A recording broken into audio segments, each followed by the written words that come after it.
Súng 12 ly 7 của chúng ta đã sẵn sàng. Và phần thi tiếp theo sẽ thuộc về trưởng xe đại úy Vương Văn Xếp.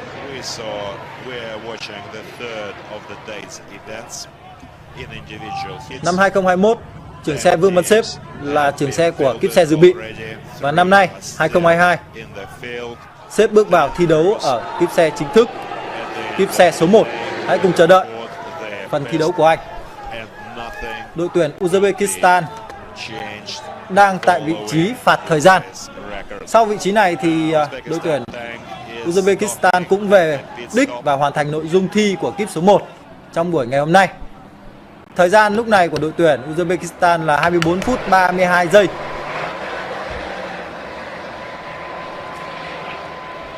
Rất có thể thời gian của họ sẽ nhanh hơn so với đội tuyển Kazakhstan. Đội tuyển xe tăng Việt Nam của chúng ta đang cơ động tới vị trí dốc nghiêng và vách đứng. Sau hai vật cản này thì chúng ta sẽ vào vị trí bắn đối với súng 12 ly 7. Chiếc xe tăng màu đỏ của đội tuyển Uzbekistan đang về đích. Thời gian lúc này đang là 25 phút 09 giây. Còn đây là chiếc xe tăng của đội tuyển Việt Nam.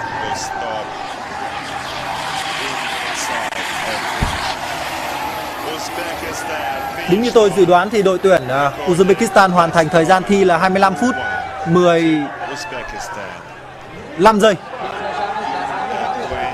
Nhanh hơn so với đội tuyển Kazakhstan khoảng 30 giây.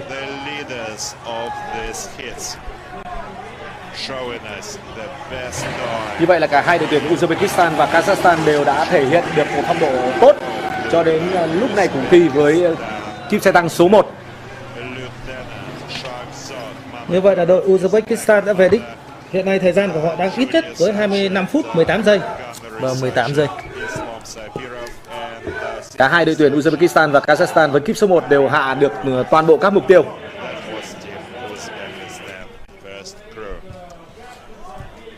Cần phải khẳng định rằng cả Kazakhstan và Uzbekistan đều là những đối thủ mạnh ở bảng 1.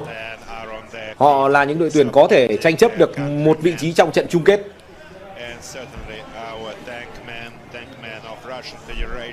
Có lẽ là chúng ta khi vượt qua vật cản dốc nghiêng số 2 đã va chạm với cọc giới hạn ở bên phải.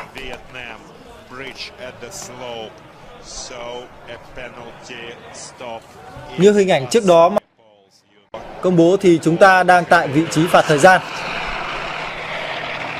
Vâng, như vậy chúng ta đã rời khỏi vị trí phạt thời gian, đang tiến vào vị trí bắn đối với nội dung súng 12 ly 7.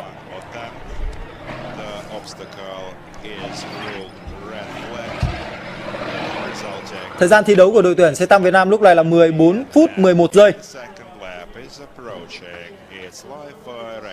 Thực hiện nội dung bắn súng 12 ly 7 là trưởng xe Vương Văn Xếp.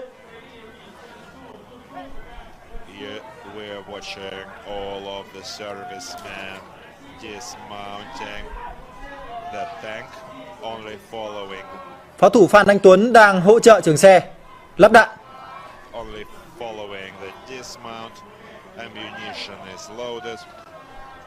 Theo quy chế của cuộc thi thì sau khi làm xong mọi công tác chuẩn bị phải báo cáo và được lệnh của chỉ huy trưởng cuộc thi, kíp xe mới thực hiện khai hỏa, tiêu diệt các mục tiêu theo quy định. Vâng, rất nhanh chóng. Vương Văn Xếp đã khai hỏa lượt đầu tiên. Vâng, mục tiêu đã bị tiêu diệt. Hoan hô trưởng xe Vương Văn Xếp. Đó luôn là điều mà chúng ta chờ đợi. Lần đầu tiên thi đấu chính thức, trưởng xe Vương Văn Xếp, chàng trai quê ở Lai Thượng, Thạch Thất, Hà Nội, đã biểu diễn một tình huống bắn có thể nói là rất xuất sắc. Không cần mất nhiều thời gian, chúng ta đã giải quyết được bia số 25.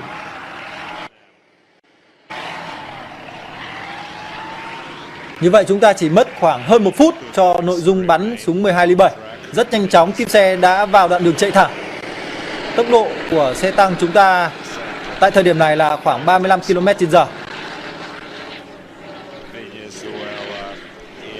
Đoạn đường chạy thẳng chính là giải địa hình mà lái xe có thể phát huy được tốc độ tối đa của xe tăng. Như chúng ta có thể quan sát thấy, có rất nhiều đội tuyển đã lên tới tốc độ khoảng 70 cho đến 75 km/h. Vâng, tốc độ xe tăng của Việt Nam lúc này là khoảng 53 km/h.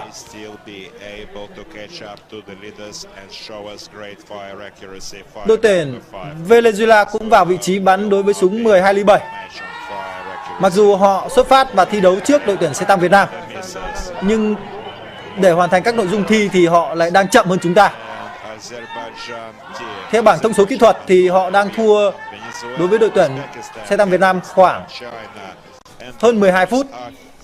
Along with Russia and Kyrgyzstan are featuring Division 1, Division 2, Laos, Armenia, Syria, Laos, Myanmar, South Ossetia, Abkhazia, Tajikistan, and Sudan is also taking part in this year's tank biathlon. Last year also saw them taking part. Sudan has been taking part in the tank biathlon for a few years now. Như vậy, trường xe của đội tuyển Venezuela đã khai hỏa. Đạn có vẻ thấp. Đã là loạt đạn thứ tư. Tuy nhiên, tôi vẫn chưa quan sát thấy một giải khói nào từ hướng mục tiêu.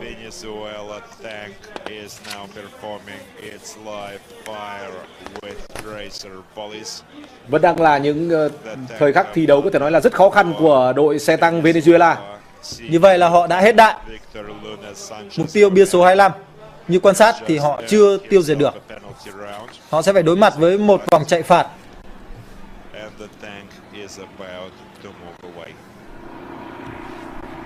Đây là hình ảnh của đội tuyển xe tăng Việt Nam đang về tới vị trí vật cản sông Cạn.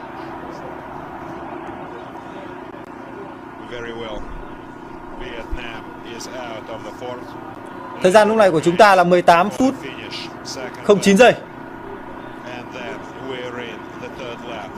Trước mắt chúng ta là còn một vòng thi nữa với phần bắn súng PKT. Đó sẽ lại là thử thách dành cho pháo thủ thượng úy quân chủng chuyên nghiệp Phan Anh Tuấn. Chúng ta phải vào vị trí phạt lỗi kỹ thuật. Theo như tôi đoán thì có lẽ chúng ta đã mắc lỗi tại vị trí bãi mìn.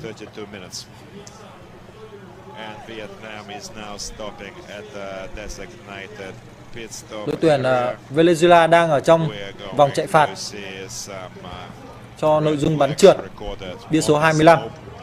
Mục tiêu bắn của súng 12 ly 7.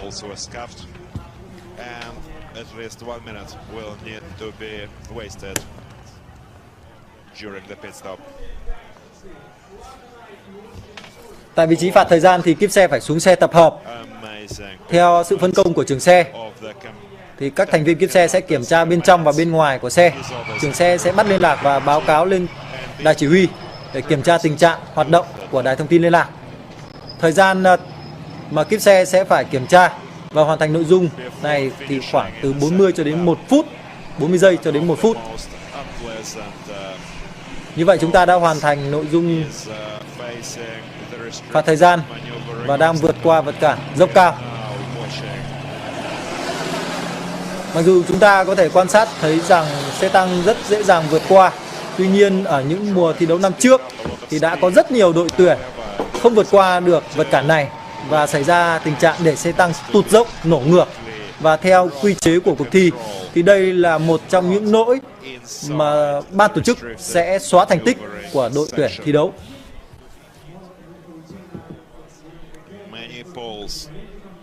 Như chúng ta đang thấy, đội tuyển xe tăng Việt Nam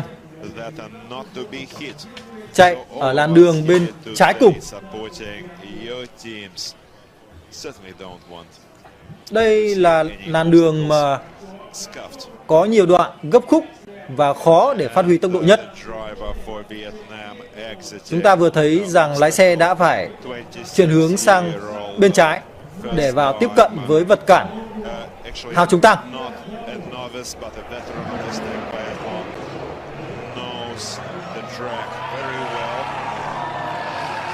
Chúng ta đã vượt qua vật cản hào chống tăng an toàn.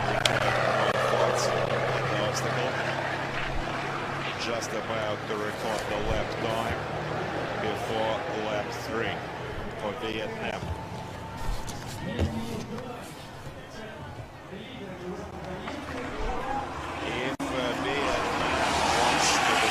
Vâng, như vậy là chúng ta đã hoàn thành vòng thi số 2 với tổng thời gian là 21 phút 11 giây. Chậm hơn so với đội dẫn đầu là khoảng 8 phút 17 giây. Thành tích tốt nhất ở vòng thi này thuộc về đội Uzbekistan, hơn 14 phút.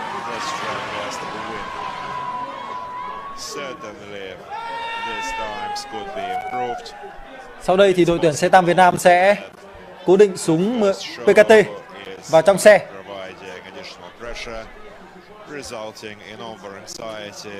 Như tôi quan sát thấy thì quân phục của các đồng chí kíp xe số 1 đội tuyển xe tăng Việt Nam đã ướt hết. Vâng, đây quả thật là một cuộc đấu của rất nhiều những yếu tố, của những kỹ năng. Với bên cạnh đó phải là thể lực và tất nhiên là cả ý chí nữa. Các tuyển thủ Việt Nam của chúng ta vẫn đang thi đấu có thể nói là rất tích cực, khẩn trương và có cả sự hiệu quả. Chúng ta đã hạ được 4 trên 5 mục tiêu. Cho dù ở phần bắn pháo chính chúng ta cần phải 5 phát đạn mới hạ được 3 mục tiêu, nhưng dù sao đi nữa thì tất cả các mục tiêu của chúng ta vẫn đã được tiêu diệt và chúng ta chưa phải chạy thêm bất cứ một vòng phạt nào, và đó là một phần rất quan trọng trong cuộc thi cuộc thi xe tăng hành tiến tại Army Games. Đây là chiếc xe tăng màu vàng của đội Venezuela. Họ đã ở phút thi đấu thứ 33 và vẫn đang ở vòng thứ 2, chuẩn bị qua hào chống tăng để kết thúc vòng thứ 2.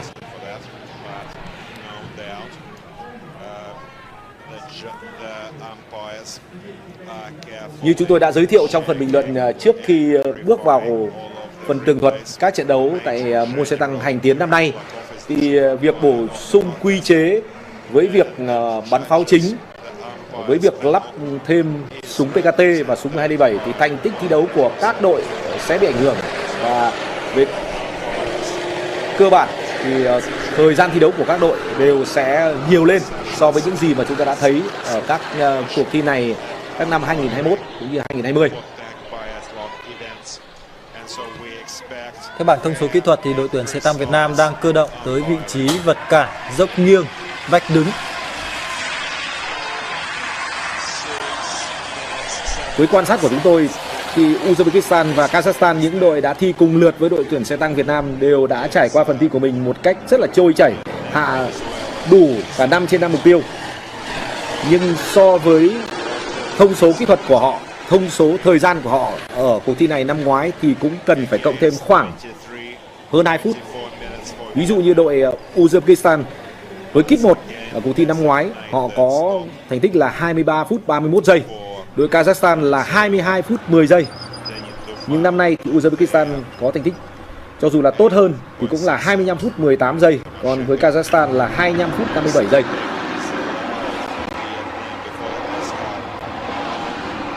Và như vậy là chúng ta đã vượt qua vật cản vách đứng an toàn. Tiếp theo là dốc nghiêng số 2.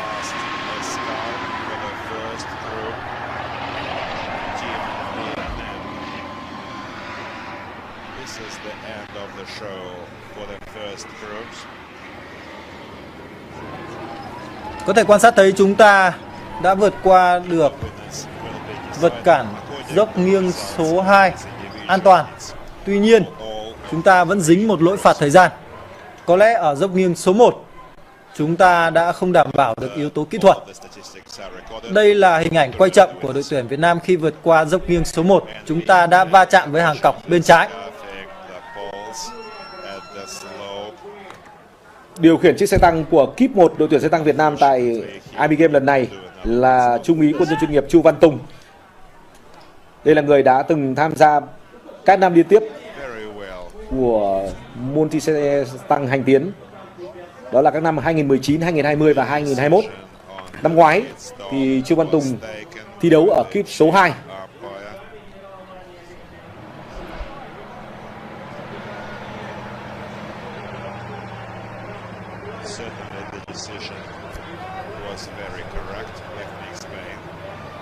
in the previous biathlon, the teams were assigned additional penalty time. And when the team finished Đội tuyển Venezuela cũng đang bước vào vòng thi số 3.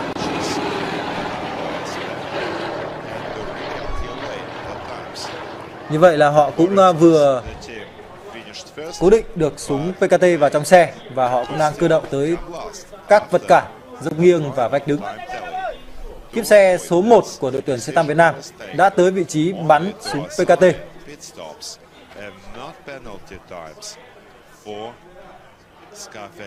the obstacles.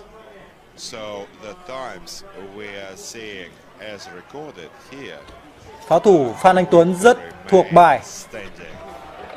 Vừa rồi trước khi vào trong xe đã lau kính quan sát, kính ngắm bắn của pháo thủ.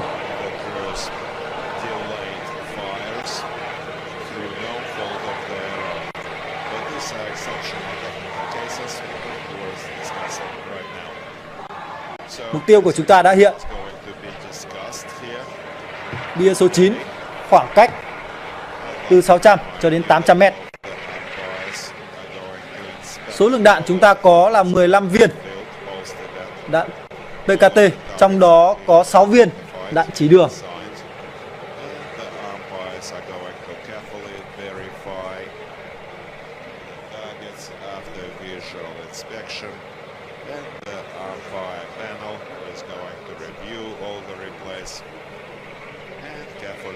Rất hồi hộp.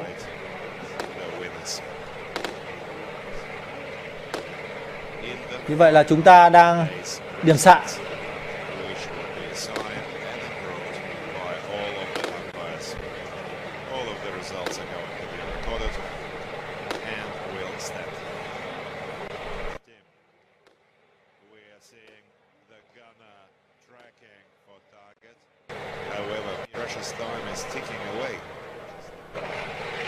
Như vậy là chúng ta đã không tiêu diệt được mục tiêu bia số 9 đối với nội dung súng PKT. Chúng ta phải chạy một vòng phản cho nội dung này.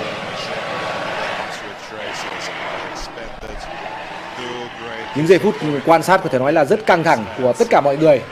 Và thật đáng tiếc là Phan Anh Tuấn đã không hạ được mục tiêu bằng súng PKT. Như thế có nghĩa là chúng ta sẽ phải chạy một vòng phạt. Và đây là lúc mà cần tới sự nỗ lực của lái xe trung úy quân nhân chuyên nghiệp Chu Văn Tùng. Chúng ta cần phải khắc phục lại bằng kỹ năng chạy. Và thời gian của chúng ta chắc chắn sẽ bị cộng nhiều hơn.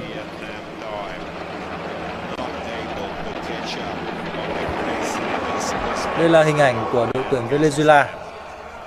Có lẽ như lái xe của họ đã điều khiển chiếc xe tăng của mình vào vị trí đường có nền đất yếu, khiến cho xe tăng sa lầy ở bên trái. Tuy nhiên thì rất nhanh chóng họ đã vượt qua vị trí đó và tiếp tục cuộc thi của mình.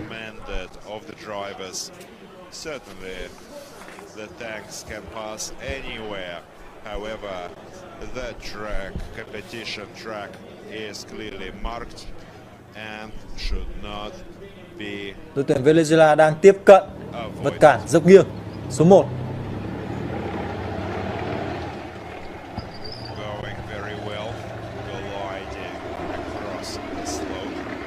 An toàn.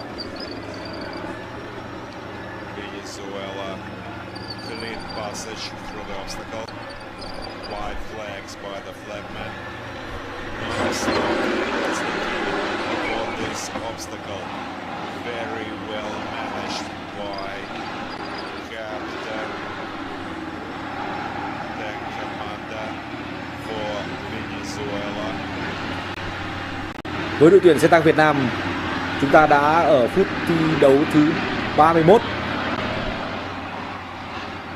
Có một mục tiêu không bị hạ trong chặng đường thi đấu đã qua của kíp xe tăng số 1.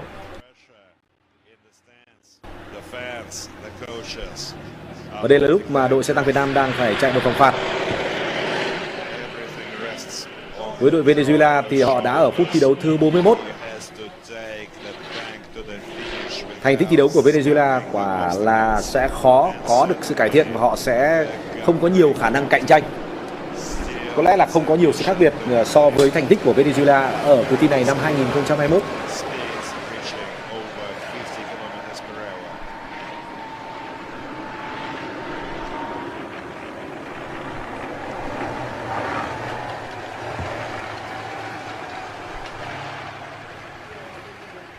Venezuela is loading the ammo. Bây giờ mới là lúc mà đội Venezuela vào vị trí để thực hiện phần bắn súng PKT. Dismount. And now they're off. 50 rounds are loaded, 6 with traces. As to better correct volley fire on the helicopter target.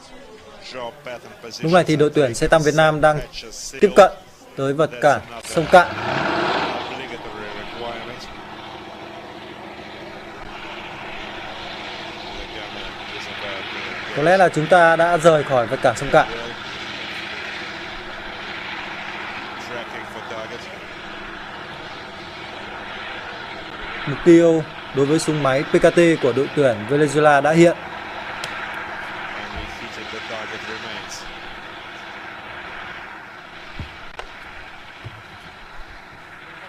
Họ đã khai hỏa. Unfortunately, the target still remains intact. We see no glass. Đã có những vết đạn rất gần mục tiêu. Glass targets, making it quite easy to tell the hits. Thông thường với những đội tuyển trước đây thì vết đạn gần mục tiêu có nghĩa là mục tiêu sẽ bị tiêu diệt ngay sau đó. Vì quan sát được điểm chạm ở nền địa hình gần mục tiêu là điều kiện thuận lợi cho pháo thủ sửa bắn những pha bắn tiếp theo. Như vậy họ đã tiêu diệt được mục tiêu bia số 9 đối với nội dung bắn PKT. Ở vòng chạy thứ 3 của đội tuyển Venezuela, họ không phải chạy phản. Và đó là mục tiêu duy nhất mà đội Venezuela ở kíp 1 này hạ được trong cuộc thi hôm nay. However, certainly not the best of performance, but we still have Cruise 2 and Cruise 3 about to take the field in the coming days, so we are going to expect a top performance from all of the teams. And tomorrow, let me remind you, China, Belarus, Russia and Kyrgyzstan are in for their first clash, Division 1, followed by the Đây là hình ảnh quay chậm. Đây là hình ảnh quay lại nội dung bắn súng máy PKT của đội tuyển Venezuela. And also Abkhazia, Tajikistan and Sudan. Theo bảng thông số kỹ thuật thì có lẽ đội tuyển xe tăng Việt Nam đang vượt qua những vật cản cuối cùng để về đích, hoàn thành nội dung thi của vòng thi thứ 3 cũng như là hoàn thành nội dung thi trong ngày hôm nay.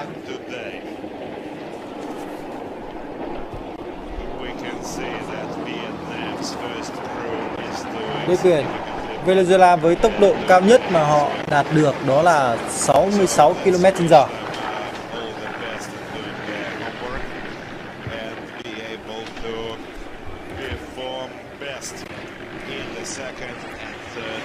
Không biết vì một lý do nào đó, có thể đó là sự sắp xếp của ban tổ chức, mà bên trái đường đua hiện nay đang xuất hiện những cột khói lớn. Tăng tốc độ lên. Đây là huấn luyện viên vũ khí Trần Thanh Long.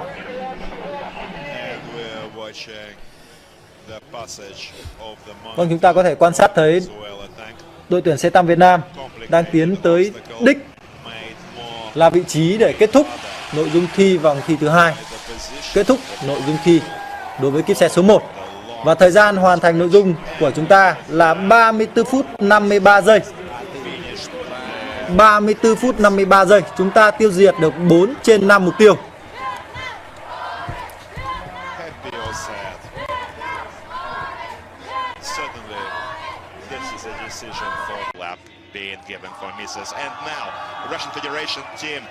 Is on the track. Tank Biathlon 2022. Well, guys, we are placing high hopes on you today. Eastern Military District goes first in this individual hits. That was a decision taken by the referees for Russian team, easily traversing the restricted maneuvering course is the driver for Russian Federation today, Sergeant Santan Sanjiev. The tank is now about to stop at the ammo loading site, and quite soon we're going to watch the first fire mission. Major TRduğ TIwiąwas the coach last.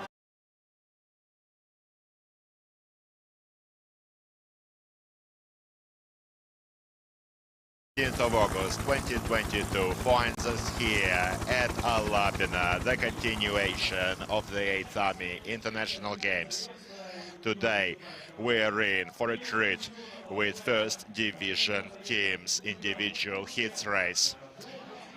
Until Sunday we're going to see 30 more teams, 30 more crews take the field. Fine weather, plus 22, 67% humidity, light wind, light breeze from the lake. So, introducing the third cruise for the first division, Azerbaijan and Mongolia. We'd like to wish everyone pleasant entertainment. Everything is broadcast live by Zvezda, the Star TV channel, the Ministry of Defense, Russian Federation, Mil.ru, and YouTube. Introducing the judges, Lieutenant Colonel Helshilun Sansin-George and Sakit Verdiev from Azerbaijan. 2 tanks are taking part in this race. That was due to the cast. That's the way the die was cast. And these teams are quite strong, very close, certainly, both showing us impressive results. For the first cruise, Mongolia was first, closely followed by Azerbaijan. So let us see what happens today. Now, introducing the cruise, red-colored tank, Mongolia. Tank commander, Lieutenant Agin Batar Nyamachir. The gunner, Senior Lieutenant Eng Batar Tur Amgalan. And the driver is the Senior Warrant Officer Tsagach Yolk, Mongolia. Now, introducing the third fire line, the yellow color-coded tank, the third crew for the Republic of Azerbaijan. The tank commander, Warrant Officer Safiyar Aslanov, gunner Sergeant Bakhtiyar Gumbetov, and the driver is Private Mirali Ibrahimov. Azerbaijan, please put your hands together, yellow-colored tank. And this is your tank biathlon host, Nikolai Fedorov, co-hosting for the English-speaking audiences, Dmitry Kurinsky. And the signal to start the race is given here at Alabina. Now, that was the signal for the crews to take their places. Gentlemen, start your engines. These are T-72B3s provided by Russian Federation, the hosts, to all of the contest participants. However, the crews, the teams, are also entitled to import their own fighting vehicles.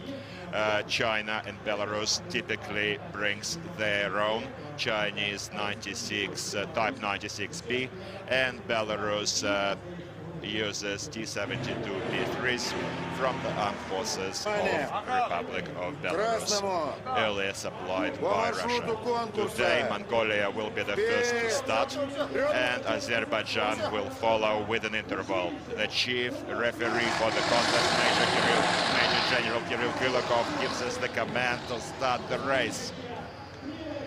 And just look at these lovely young fans in the stands supporting our tankers. Well, perhaps they will become tankers one day. And now, the first obstacle is the restricted maneuvering section.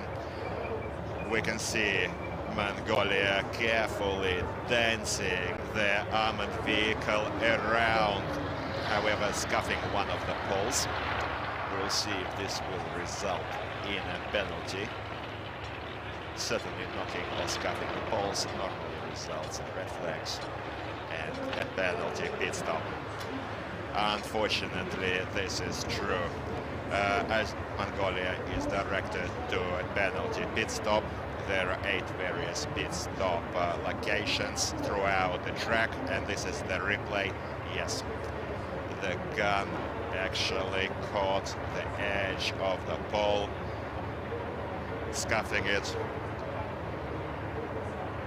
The rules of the tank biathlon stipulate that scuffed poles at certain obstacles result in penalty pit stop, while on other obstacles these poles serve just to show direction. However, the restricted passage, the restricted maneuvering and slopes, scuffing poles result in pit stops. Now, during the pit stops usually waste about 1 minute of the cruise time. We saw Mongolia loaded their 3 125 shells and are about to proceed to the first fire mission. They're now at the fire line, and the 3 tank imitating targets are raised simultaneously. The gunner reports ready to fire, and there is only 20 seconds allowed for the first shot for Division 1 crews. Certainly the situation is different for the second division. This time cutoff doesn't apply, and we see Mongolia already missing the first 20-second time. This could also result in penalties. There is a delay here. Let's hope everything goes well today. After the unexpected, dramatic race yesterday with South Ossetia, when the tank was changed after a delay, however, the crew still couldn't continue with the second. And now fire is on target. Well done for Mongolia. Senior Lieutenant Enkhbatar Turamgalan is certainly making us hold our breath today.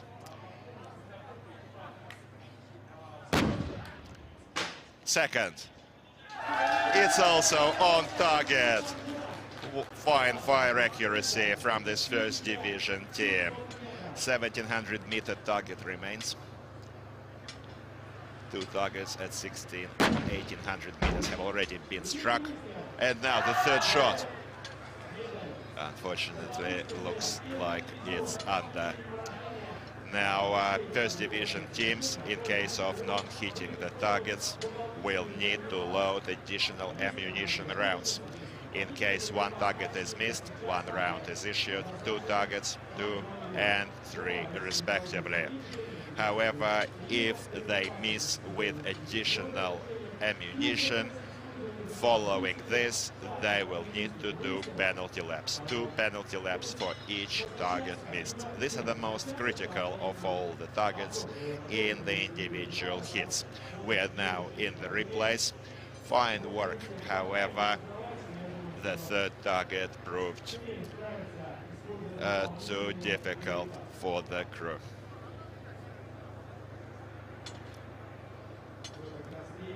This was the third shot. We can see it clearly in the replay, going under, striking the ground. Well, the targets are waiting. We want you to hit these targets, guys. That's why we're here today. And this year's hits were certainly bright and remarkable. Lots of targets, lots of hits. Not as many misses, certainly, and minimum number of penalties in the first division. Second division certainly finds the situation more difficult.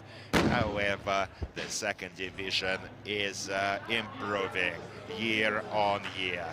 And alas, the third target is missed, resulting in 2 penalty laps for Mongolia team. That's what they just earned themselves. 2 penalty lap distances allocated at the opposite edges of the track, and the team is able to select the closest one to do their penalty laps. Now, Azerbaijan is in the ground. They started. Let's wish the best of luck to our friends, partners and brothers from Azerbaijan. We hope they'll also show us a fine performance, and this is going to be, and certainly, an unpredictable, tough fight between these two rivals. Now, first and second crews have already showed us that the teams are well prepared, certainly strong sides, quite equal in terms of fire accuracy with similar statistics. And the first crew for Mongolia showed us 29.09. First crew for Azerbaijan showed us 31.04. Well, only less than 2 minutes difference. And the second cruise, Mongolia presented 32.35, and the second crew for Azerbaijan 34.11. Once again, a very small difference, exactly the same as for the first cruise, just around 100 seconds. Now we are watching Azerbaijan loading their standard 125mm rounds. At this stage, Mongolia is ahead in the rankings. We equally support and follow both teams, and today we're going to learn who is going to be the strongest on the day. We expect this race to last no longer than 40 minutes. Now, what is the reason for this slowdown in the ammunition load? No, there are no problems. We certainly would like to avoid this. Yesterday certainly was a bright day. We saw Armenia racing into turns and almost flipping the tank in an amazing spectacle of speed. However, we hope this will not happen today, because the race had to be stopped yesterday due to that incident. And coming back to the track, we'd like to also note that all the tankers, they're not very tall. Usually they're about 1.70 m due to the space considerations inside the tank. However, these slim soldiers are lifting these 29-kilo shells as easy as feathers, passing them over to load ammunition. And now Azerbaijan gunnery sergeant Gombetov Bakhtiyar fires the first shot. I think they made it within the first 20-second allotment. It's a hit. Just look, it touched the very edge, bottom edge of the target. We can see it. Second fire, and well done. Almost a bullseye shot from Azerbaijan. Certainly Sergeant Bakhtiyar Gombetov is in pretty good shape today. We can see him tracking for the third target. 1,800-meter distance. All of the fans are at the edge of their seats watching this direct live broadcast, and it's a miss.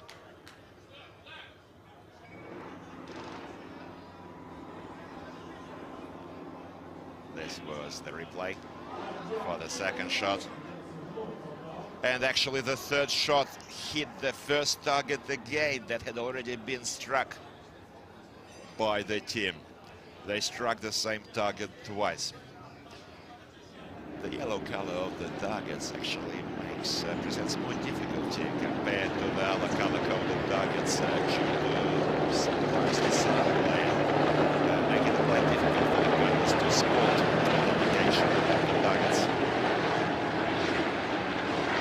And perhaps this was the reason for re-engaging the target that already had been hit by the team. Once again to the replay. First shot, certainly leaving us no doubt. The target was touched at the bottom edge. We can see the hole. And second, next target, certainly well done. And the third, look at it. It strikes the first target again. Certainly a nice shot, however, the wrong target. the referee commission following every day's races sits and carefully reviews within the international panel of referees, carefully inspects the targets, votes, and takes a final decision on the races. Mongolia records its first lap time, 11 minutes and 30 seconds. 2 out of 5 targets hit. Same fire accuracy as Azerbaijan. And quite soon we're going to see the next designated pit stop obstacle that replaces the brake this year. We can see Mongolia now stopping in the designated pit stop obstacle. They have to dismount, inspect the vehicle, and then load their machine gun. Just now we saw Azerbaijan slightly skidding across the track, but leveling the vehicle. It's very important to follow your own track. This is a 12.7mm cord machine gun used for engaging low aerial flying targets, such as drones or helicopters.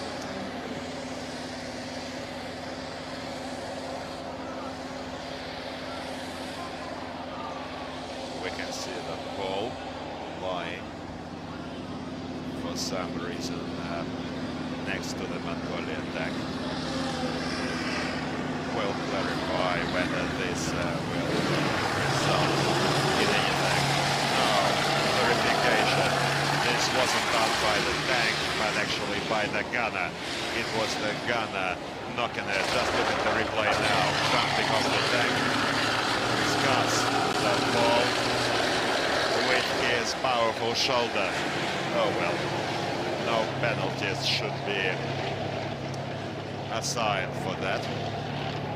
The tank did well, and Mongolia continues as Azerbaijan is now in the same designated pit stop obstacle, and they are about to load the 12.7mm machine gun.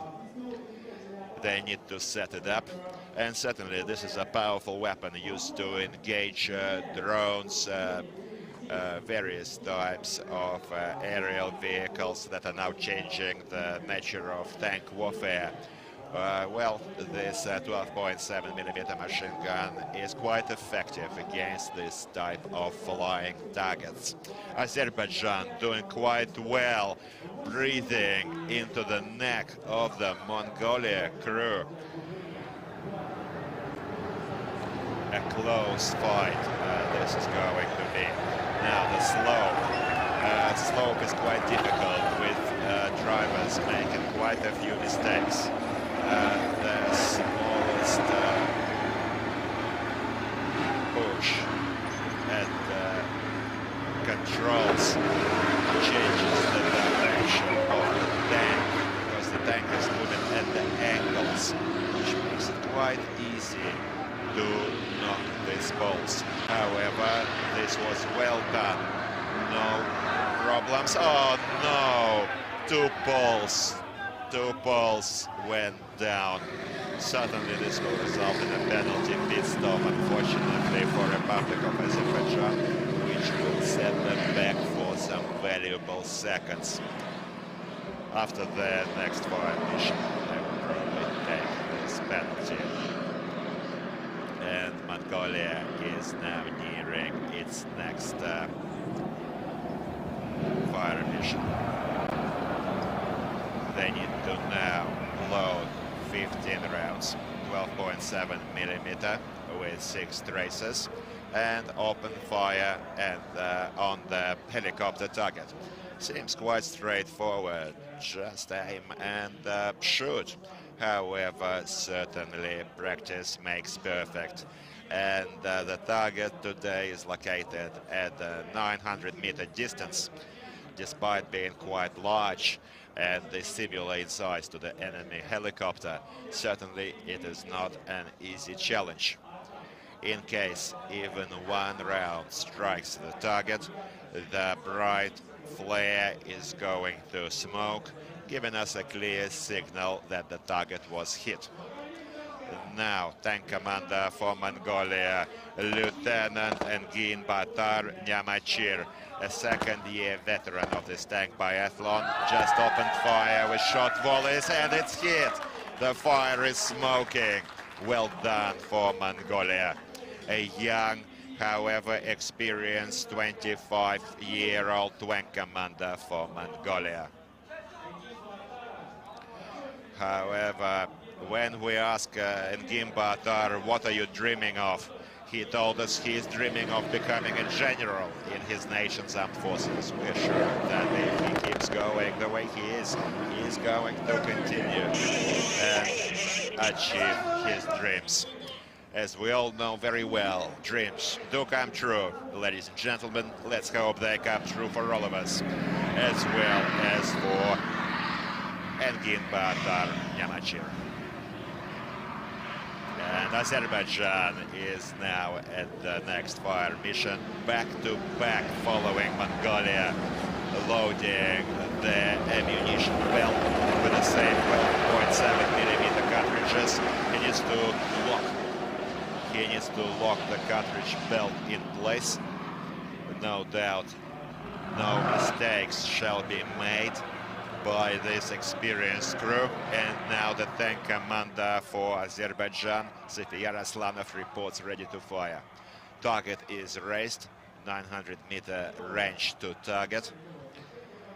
Nothing new for this tank commander. He is a third-year veteran. However, the target is moving in the wind, still hitting the target. Not even this waving of the target in the wind did not prevent Zefiyar Aslanov from striking this helicopter target. Well done. No enemy, no penalty laps are assigned, and the tanks are back on track.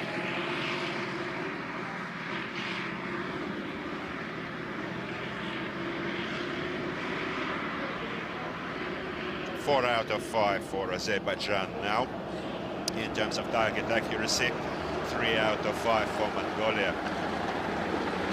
Well, after actually 4, however, this was a second engagement of the same target, which was not counted. And now I'd like to remind you that Azerbaijan was penalized with 2 penalty laps for missing one of the tank targets. However, the chief referee news just in. A decision was taken that the target was hit.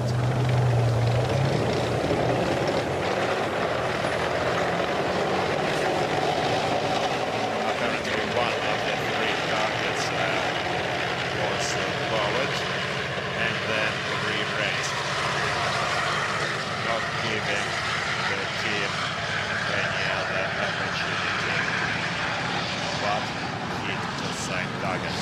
So we'll consider all of the 3 targets.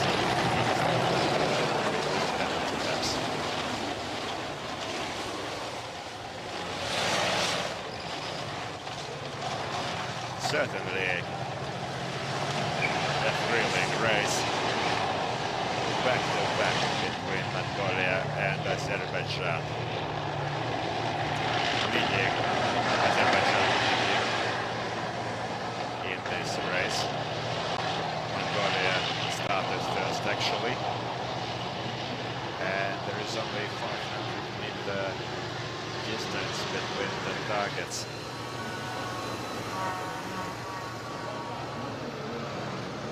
Best time in the individual hits was recorded by the first crew, Russian Federation, 20 minutes and 12 seconds, set by Eastern Military District. Next, the second crew, with 22, and third line is Belarus. Individual hits are still not over, they're going to run until Sunday daily.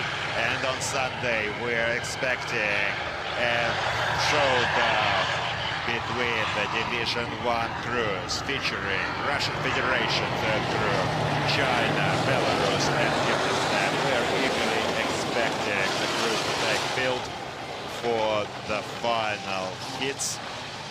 And certainly this can be watched live, not just at Zvezda Star TV channel, official website, Ministry of Defense, Russian Federation, mil.ru, and also on RuTube and YouTube.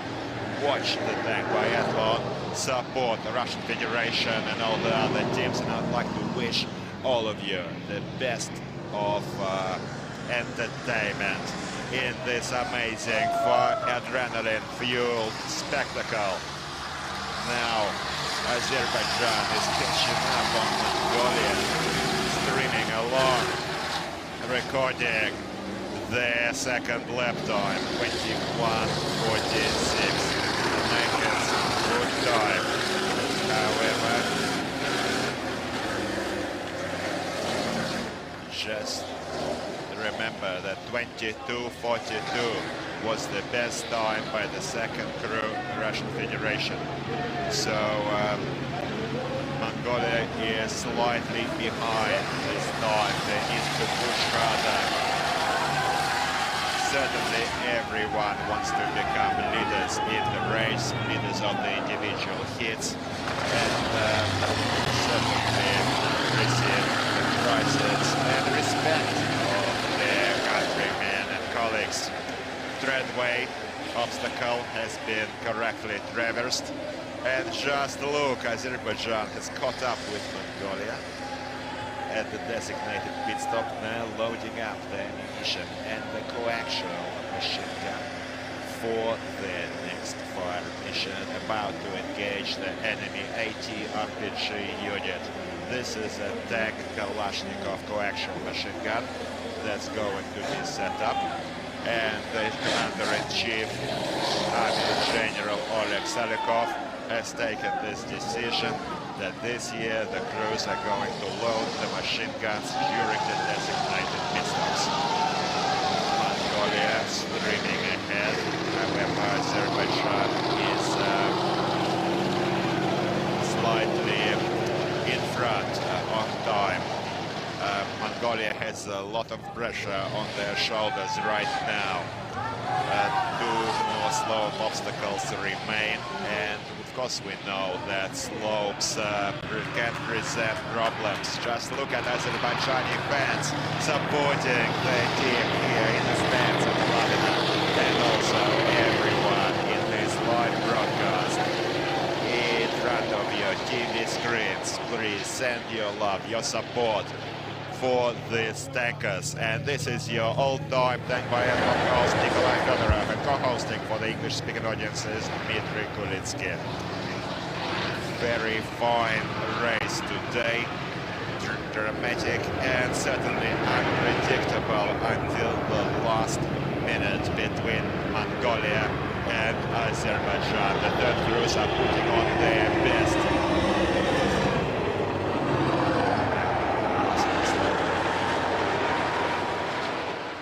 Hopefully white flags will indicate no fault.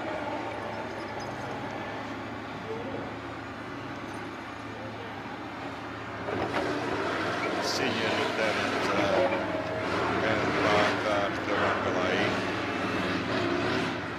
is the Mongolian gunner, and the driver, Senior Warrant Officer Tsagash Yol, would like to wish his wife happy birthday. His wife is supporting him in front of the TV screen for the 7th year. Yes, he is a 7-year veteran of Mongolian Armed Forces and stand by his own, looking for a very experienced crew from the strong side. Now vertical step over S-car obstacle. Not a simple challenge, climbing the 90-centimeter vertical step. But this 46-ton armored T-72 B3 makes it look easy, climbing the slow obstacle now, about to face the next fire mission on the enemy AT RPG unit.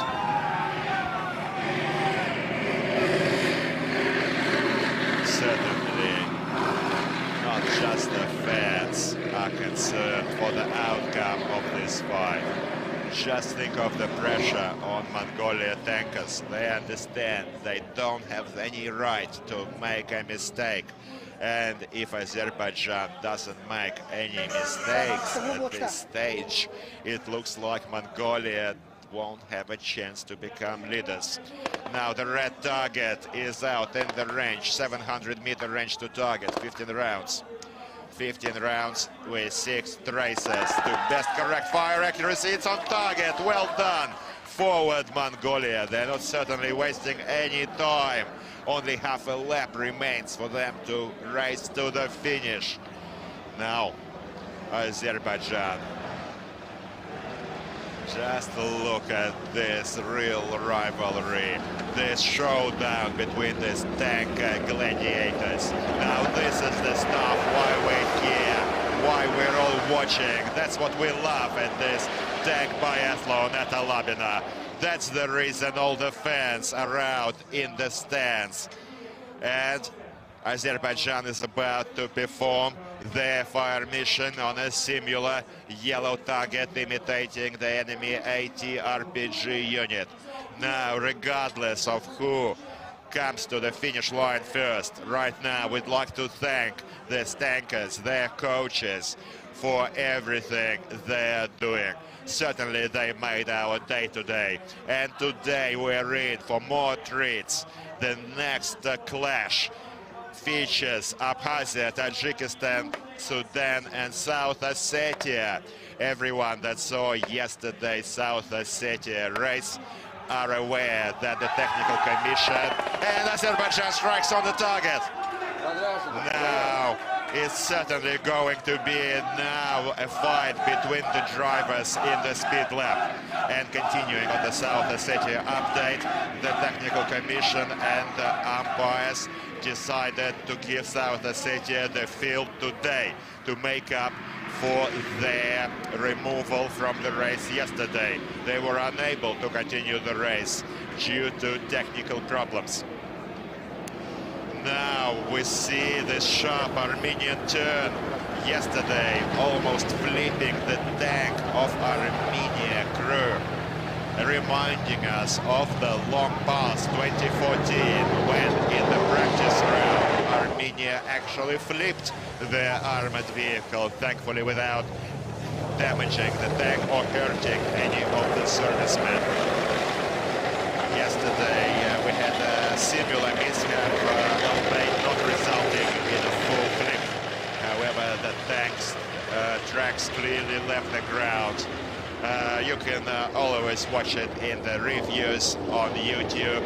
Certainly that was a fine spectacle of power and speed yesterday. And now I'd like to remind you that these tanks are capable of achieving top speeds of up to 70 kilometers. However, the record set by the Russian Federation crew from 2019 still stands at 84 kilometers an hour. Sergeant Shilin was the driver. Sergeant Ivan Aseyev, set this record, 84 kilometers an hour, enough to get a speaking ticket in some countries. Now, Azerbaijan through the minefield obstacle without striking any poles indicating mines. Well done for Azerbaijan driver. Just look, 5 out of 5 targets for Azerbaijan. And Mongolia, one mistake. You see, one target missed, and they are slightly behind on time. And Mongolia is coming to the finish line in these individual hits. The time just over 30 minutes. Only meters remain. 5, 4, 3, 2, 1. Well done. It's a finish for Mongolia. 30:26 is the time for Mongolia third crew. Bravo. Introducing the crew. Tank Commander Lieutenant Badar Achir, the gunner and Badar Duram Galan, a graduate of Top Tankers College. And the driver is senior warrant officer Sagach Yolk. Well done to Mongolia tankers. Well done, Mongolia. fine work today. Certainly giving us something to enjoy on this fine day. Azerbaijan is not far behind. No mistakes shall be made here. 25-26 is the time. Only one obstacle remains. And let's hope Azerbaijan makes it without any red flags. It's quite possible that this crew will enter the top 7 best in individual hits. And now the anti-tank range easily with a big step. Azerbaijan climbs out of the trench, and this race is almost at the finish. A fine, memorable rivalry between Azerbaijan and Mongolia. This is the 10th anniversary tank biathlon, the brightest spectacle of the Army International Games. Azerbaijan, bravo, well done. 26-12, best time for Azerbaijan. Just look at these happy faces of Azerbaijani coaches, the emotions of the fans of Azerbaijan waving their national colors at Alabina. Introducing the crew. Warrant Officer Safiyar Aslanov, the tank commander, gunner Bakhtiyar Kumbetov, and Private Mirali Ibrahimov was the tank's driver. Azerbaijan, well done. And dear friends, 11 o'clock today is going to see the next race. In slightly more than 20 minutes will feature Abkhazia, Sudan, South Ossetia. South Ossetia, as we informed you earlier, is going to get a second chance today in this ground. And right now we can see military salutes being exchanged in the stands. The coaches, the referees are thanking their servicemen for this fine showdown. They actually overtook Mongolia. The first and second crews performed not as well as the third, so they learned the hard lessons and snatching victory in this individual hits round. 26-12 from Azerbaijan and Mongolia 30-26. Top speeds recorded 72 kilometers an hour and 71 for both teams. Well done once again. And this the Azerbaijani servicemen greeting and congratulating their friends in the staging area. Certainly emotions were thick today at Alabina, and we hope all the remaining individual hits and also the relay races are going to be as bright, as interesting, and as thrilling as this race. Now over to the rankings table. According to the first week of individual hit races, the first 3 lines, Russia 1, Russia 2, Belarus 1, follows by China. Closing the rankings are Kyrgyzstan, Azerbaijan and Vietnam. However, this is not the final table. This is actually the last rankings. Venezuela, first and second crew, are unfortunately not performing well in the first division this year. And let me remind you that the team which will come last in the first division is going to be relegated to the second division next year. Vice versa, the second division teams are in with a chance to score their ticket to the first division in case of taking gold in the second. Well, once again, over to the highlights. The second place in this fine race for Mongolia. Well, certainly difficult to find any fault with the strong side. The miss on target number 12. You can't even call it a mistake, really. It didn't work out, but I think the crew put in their best and performed 100%. Certainly in this race. Some fine obstacles were passed by the team. 2 penalty laps set them back the 2 minutes and probably cost them the victory in this race. And now over to Azerbaijan, the leaders in this race. Division 1, Heat 7. Well, certainly we'd like to express our gratitude to Azerbaijan. Just look how fine clockwork, all of the crew, like a well-oiled machine, doing their best, achieving this small victory.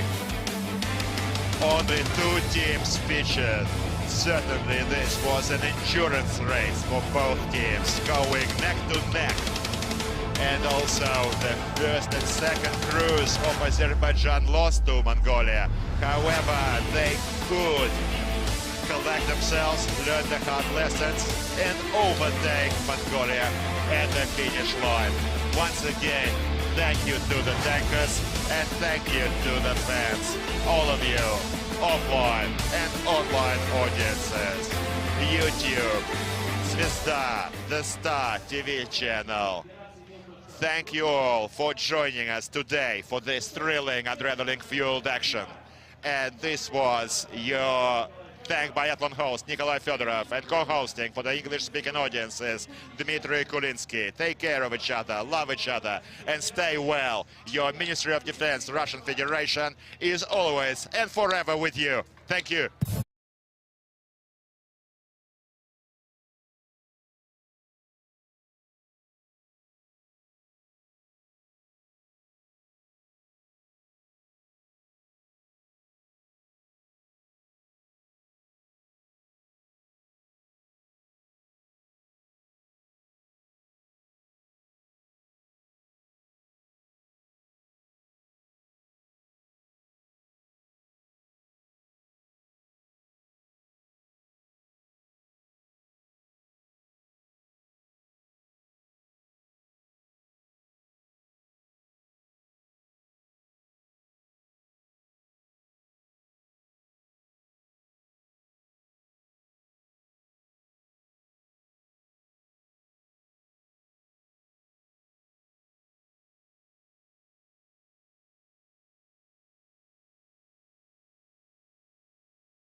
экипаж. Для этого нужно быстрее соперников пройти трассу и без штрафных баллов. Первыми на дистанцию выходят киргизские танкисты на зеленом танке. Первый огневой рубеж и досадный промах. Не помог даже дополнительный боекомплект. А значит, 2 штрафных круга по 500 метров. Следом стартует наш экипаж на красной боевой машине. С самого начала ребята взяли хороший темп, но экипажу пришлось заменить танк. Потеря более 8 минут времени не будет учитываться, так как замена не по вине экипажа. В основном все 4 экипажа показали сегодня достойный результат, а победитель этапа будет определен 21 августа после заездов 3-х экипажей. Тогда же будет определен состав команд для участия в эстафете. Валентин Гвоздев, Андрей Подгорнов и Федор Мяков. Телеканал «Звезда», Московская область. А сейчас промежуточные итоги армейских игр. Кто пока удерживает лидирующие позиции? Какие в этом году арбитры отмечают особенности в прохождении этапов? Слово главному судье, генерал-полковнику Александру Ленцову. По предварительным результатам в общем зачете игр на сегодня у нас лидирует Россия, 2-е место Беларусь, 3-е Узбекистан. Но хочу акцентировать внимание, что не только по местам можно судить, но и по результатам, которые показывают участники состязаний. Очень плотно по секундам, очень плотно по баллам проходят все конкурсы. На Каспии началась активная фаза конкурса «Арми Кубок моря». Экипажи стреляли по макету плавающей мины из крупнокалиберного пулемета. Важно было не только поразить цель, но и сделать это на высокой скорости. Российским морякам не составило труда попасть в мишень на максимальных 15 узлах. Это 25 км в час.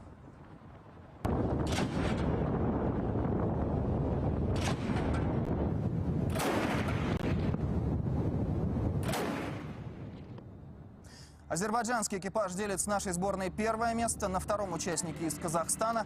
Иранским морякам мина так и не покорилась. Они пока на нижней строчке таблицы. Постреляли от души и минометчики в Казахстане. Там прошел самый сложный этап конкурса «Арми» мастера артиллерийского огня. Конкурс назывался «Ночной спринт». Бойцы отработали по целям и прошли коварную трассу на многоцелевых тягачах почти в полной темноте. Редкие осветительные ракеты не в счет.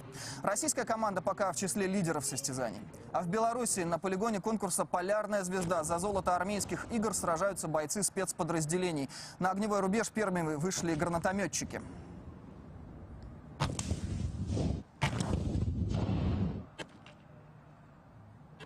Спецназовцы также отработали по мишеням из автоматов и пистолетов. Российская команда пока на 2-м месте. Впереди этапы штурм, засада и снайпер. Армии начались и для четвероногих спортсменов в Узбекистане. Торжественно открылся конкурс военных кинологов «Верный друг». Здесь наши друзья, соперники, Алжир, Белоруссия и хозяева турнира. Состязания пройдут в мужском и женском зачетах. В Венесуэле участникам снайперского рубежа пришлось искать замаскированную мишень. Фигуру в камуфляже в густых зарослях нашли не все. Но наши парни справились. За первым этапом самого меткого конкурса «Арми» следит Виктория Косогляденко.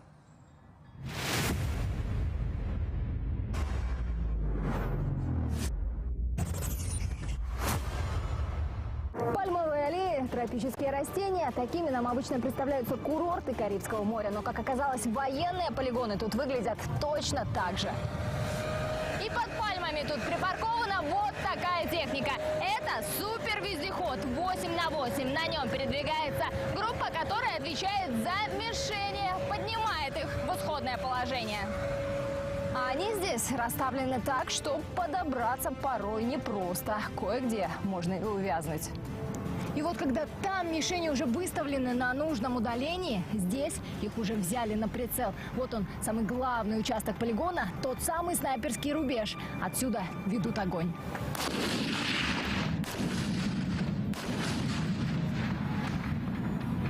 А стреляют сегодня все из одного положения. Упор лежа. Сначала нужно обнаружить замаскированную мишень. На это минута. Когда цель найдена, есть 3 попытки ее поразить. Кому-то удается с первого выстрела, а некоторые за отведенные 60 секунд так и не понимают, куда целиться. Она камуфлирована в зеленый цвет.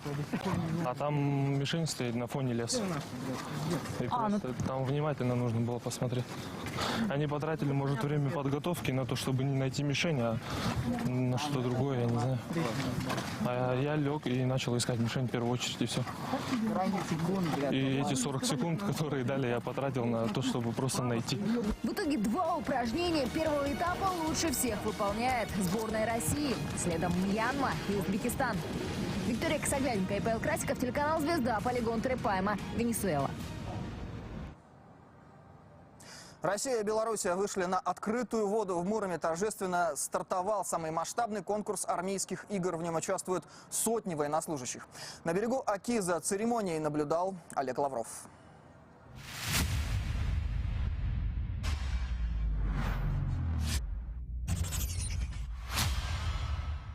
На фарватере Оки начинается парад инженерных войск. Под звуки оркестра открывается один из самых зрелищных конкурсов армейских игр – «Открытая вода».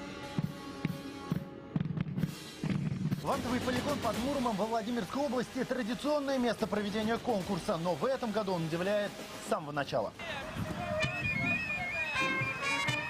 Этот участник делает предложение руки и сердца своей возлюбленной во время церемонии открытия. Что-что, но такого не ожидал никто. Уехали просто посмотреть армии-игры, в итоге это предложение руки и сердца. Это просто, наверное, я мечтать даже об этом не могла. Проплыв мимо трибун, понтонеры швартуются, начинается жеребьевка, разыгрывается створ.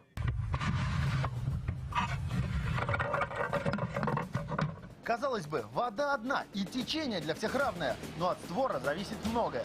Каждый створ, он своеобразен. Допустим, второй створ, там заезд посередине, коса чуть правее находится. В третьем створе коса левее. Конкурс разделен на этапы. Первыми реку будут форсировать разведчики, затем экипажи плавающих транспортеров и паромно-мостовых машин доставят на противоположный берег военную технику. Финальный аккорд – оборудование командами взводного парома. На нем нужно будет доставить на другой берег Оки танк, артиллерийскую установку и другие бронемашины. За звание лучшего понтонно-переправочного подразделения борются 2 команды. Это сборная армии России и Республики Беларуси. Скромное количество команд компенсируется их численностью по 60 человек личного состава в каждой и 35 единиц техники. Это больше, чем в какой-либо дисциплине армии в этом году. Большинство участников – военнослужащие, проходящие срочную службу. Почти 2 недели им предстоит форсировать Оку на время, чтобы улучшать свои результаты и проявить себя в финале по максимуму. Олег Лавров и Алексей Ревягин, телеканал «Звезда», Муром, Владимирская область. А на полигоне Фариш гремели выстрелы. Это участники конкурса «Полевая кухня» соревновались в меткости. Оружие для наших военных привычное, автоматы Калашникова. Мешала только жаркая даже для Узбекистана погода. На огневом рубеже даже камни были раскалены. А экипироваться участникам и участницам нужно было как для полноценного боя. Расина Бодрова видела каждый выстрел и расскажет о хитростях, которые команды применяют для того, чтобы стрелять быстрее и точнее.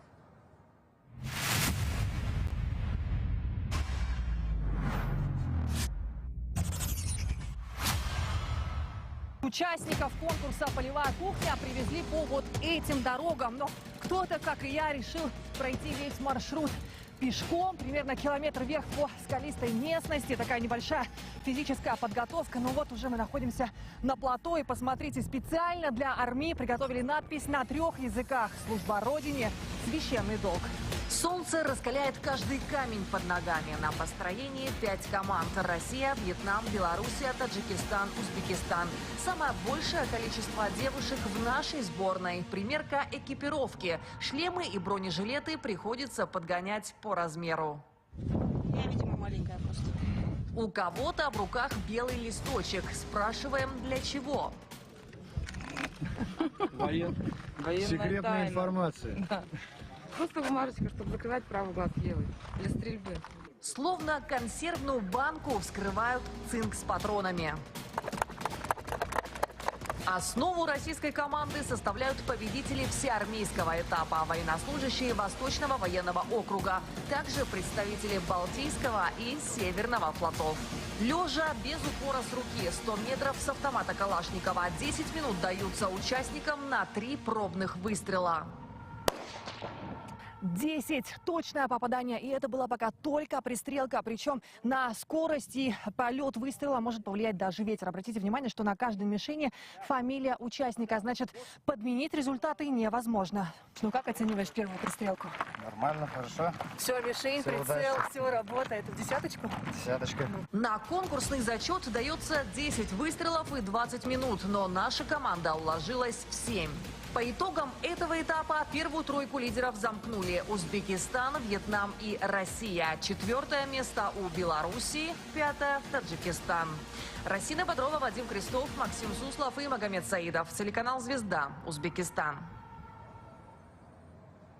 Клуб болельщиков армейских международных игр «За наших» начал работу в парке «Патриот». Развернуто более полусотни выставочных площадок, компьютерных симуляторов и тренажеров. Гости могут узнать историю создания конкурсов армии, осмотреть современную военную технику и вооружение, и даже попробовать себя в роли механика-водителя. Также открылся уникальный игровой комплекс «Кибер-Патриот», где можно поучаствовать в танковом сражении и протестировать мощные игровые компьютеры и приставки.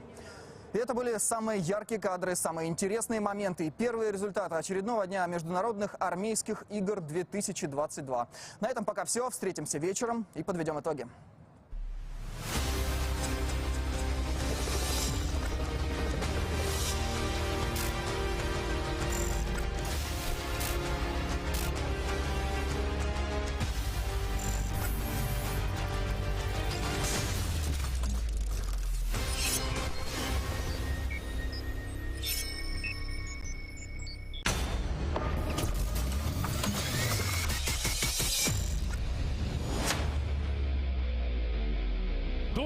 Добрый день, дорогие уважаемые гости полигона Алабина. Конкурс танковый биатлон самый зрелищный и самый большой. Выступает первый экипаж команды Монголия. Первое препятствие — змейка, как сами танкисты ее называют. На танке желтого цвета Республика Азербайджан. Первый выстрел. Есе!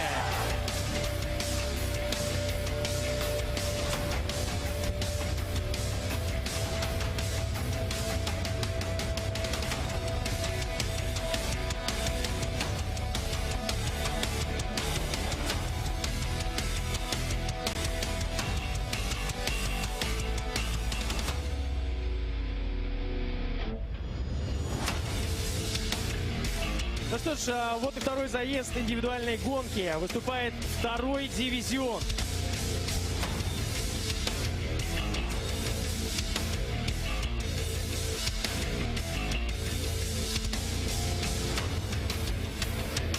И в этом заезде сойдутся первые экипажи Лаоса, Армении, Сирии и Мьянмы.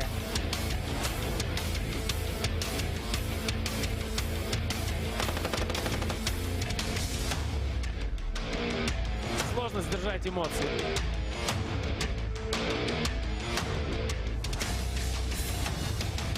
Какое прекрасное время, Мьянма!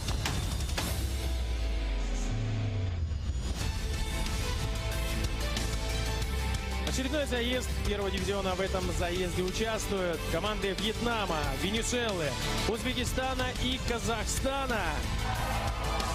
Экипажи занимают штатные места в танках Т-72Б3.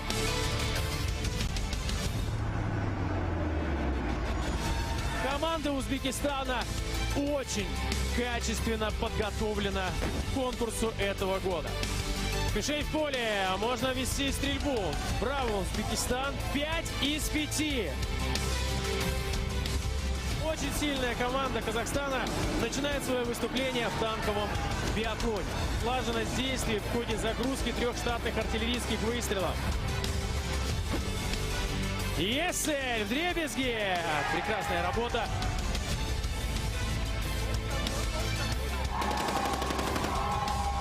Командир танка сборной Вьетнама знает свою работу на отлично. Смотрите, как близко друг к другу сейчас идут два танка. Венесуэла и Казахстан. Выше уходят снаряды. Мишени, к сожалению, у команды Венесуэлы.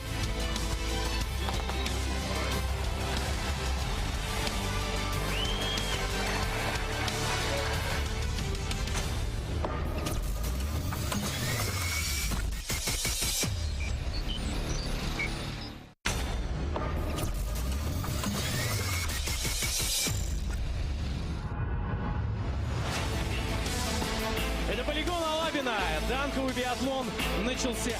Танк красного цвета. Российская Федерация.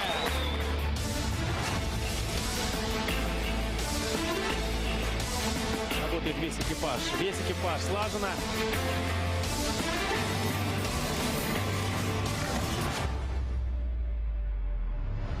Есть цель у нашей команды. Это Олег Орлов.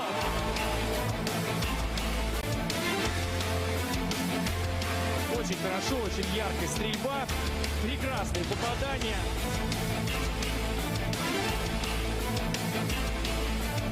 Помеха справа, нужно пропустить российскую сборную. Вперед, Россия!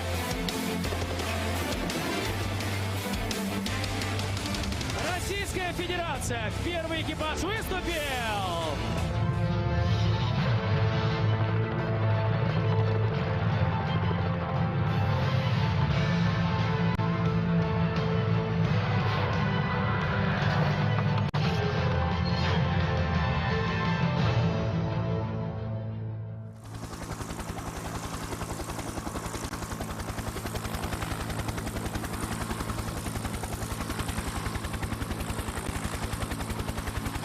Добрый день, дорогие уважаемые зрители телеканала «Звезда». Все болельщики танкового биатлона, кто сегодня смотрит здесь, на полигоне Алабино. Очередной заезд танкового биатлона. 19 августа 2022 года.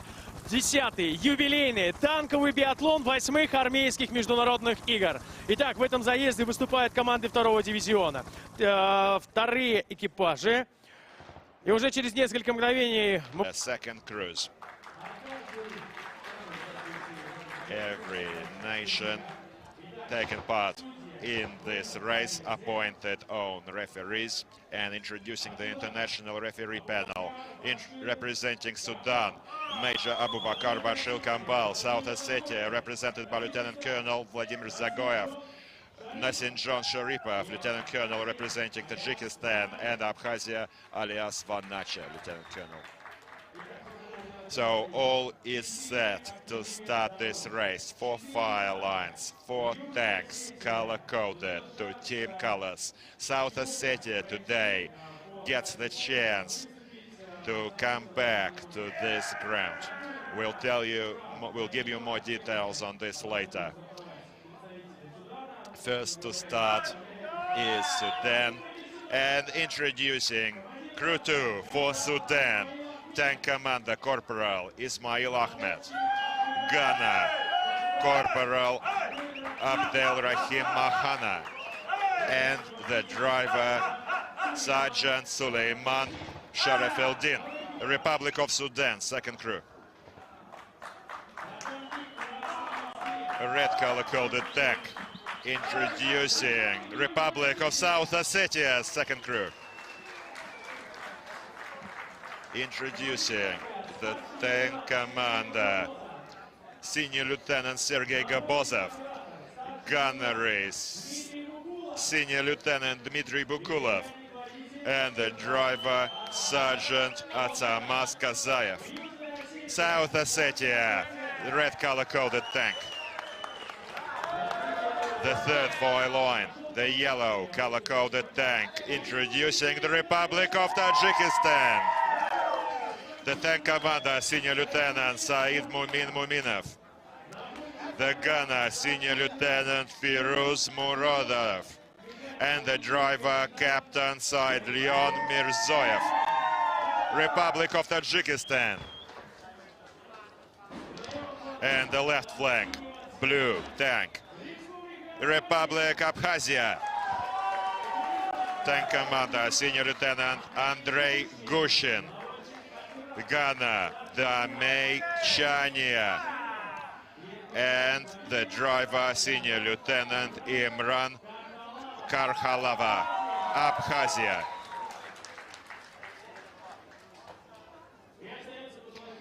All that remains is to wish the best of luck to all the crews taking part in this race. Let's follow and support these teams.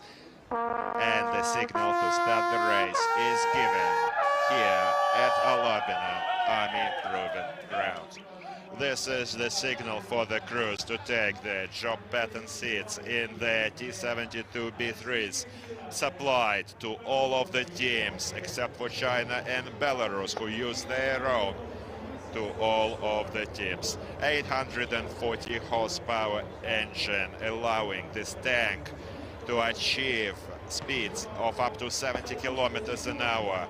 However, the unbroken record set at this track back in 2019 still stands unbroken at 84 kilometers an hour. Enough certainly to get some traffic penalty notices in some countries. And now this is the chief referee, Major General Kirill Kulakov, the head of Kazan Tankers Academy, the cradle of many world-class tankers from Russia. And now Sudan is the first to move into the ground. Each crew needs to do 3 laps of the ground. The first lap is incomplete. The crew goes directly into the fire mission. However, the second and third laps are full. The full lap is 4 kilometers, 100 meters. And the total distance is just over 10 kilometers in this individual hits. Well done for Sudan in this maneuvering obstacle. Last time Sudan appeared in 2019, second division, taking the 8th position.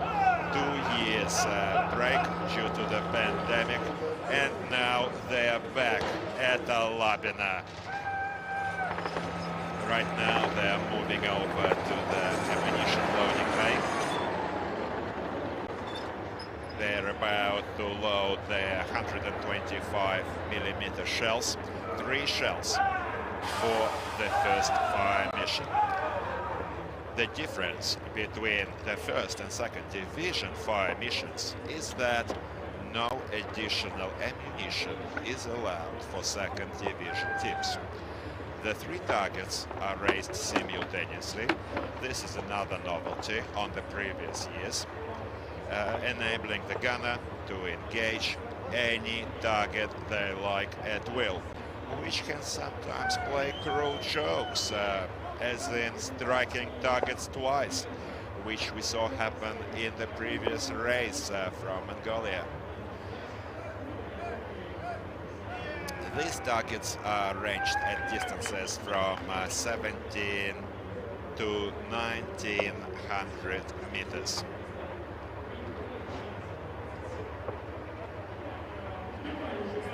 So Sudan first crew this year is in the 18th position of the overall rankings in the individual hits. The time recorded was 54:38 by the team. However, the team missed 2 years. Certainly this can tell on active skills, since practice makes perfect, as we all know, ladies and gents. And these fire missions and obstacles in the tank biathlon, they have to be practiced year-round if the crews want to show us the stuff that we expect from them. Now, Sudan is moving into the firing line, about to engage the 3 tank targets. Corporal Manaha Abdelrahim is the gunner who is going to perform this live fire. He is a 12-year-old veteran of Sudanese armed forces. However, this is his first time at the tank biathlon, upholding the order of Sudanese tankers at this international tank biathlon. Now the gunner is tracking for target. No 20-second limit is introduced here for the first shot. Another difference to the first division. All they need to do is shoot and hit. In case the targets remain intact, 2 penalty laps per target will be the penalty distance. The crew for the crew.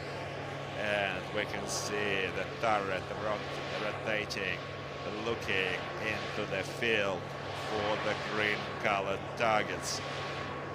We can see these targets with the naked eye from this command post. I'm watching these targets right now, same as all of the referees, along with the chief referee of this contest, Tank Biathlon, Major General Kulakov. No reports from the tank commander on any technical difficulties. Probably concentrating and about to open fire. Let me remind you that only 4 minutes is allowed for the whole fire mission. And fire! Unfortunately, it looks like it's under, earning themselves 2 penalty laps. The first crew of Sudan only hit 1 target. So hopefully this result can be improved today. A bit sharper at the fire controls. 1700-meter target remains standing and it's under.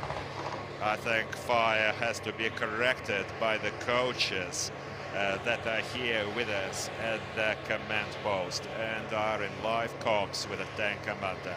The tank commander then instructs his crew, and also the tank commander will need to tackle one fire mission himself personally. Speaking of the helicopter target, and we're expecting the 3rd shot from Sudan. Come on.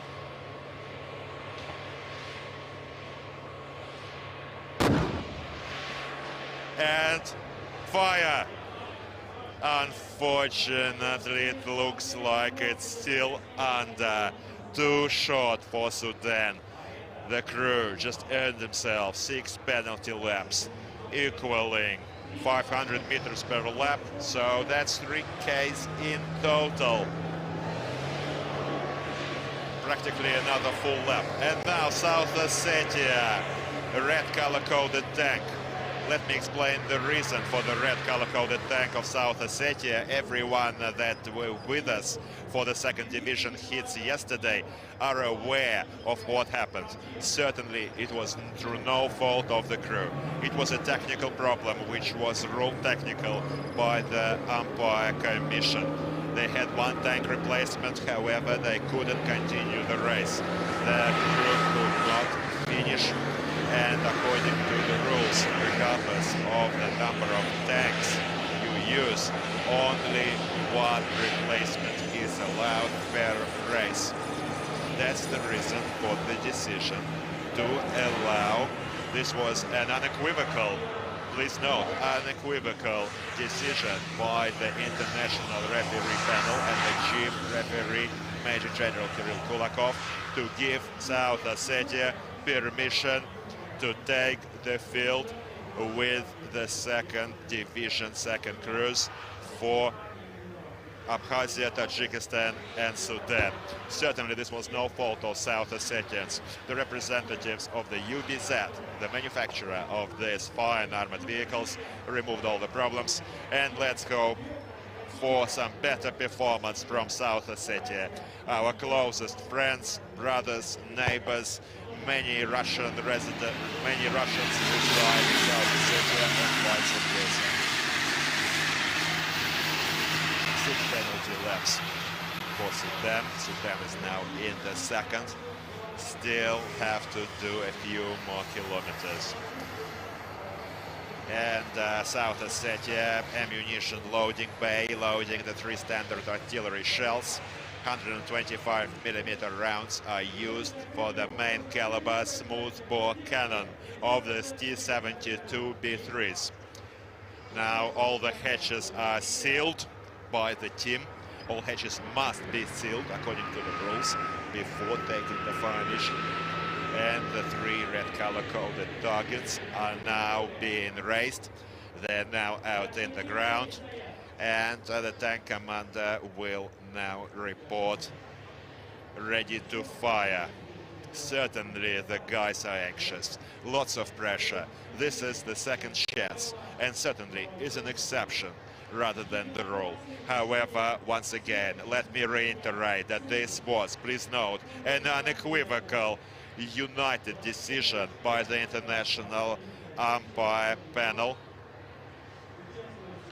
Second division, second crew allows South Ossetia to take the ground today with these three fine teams.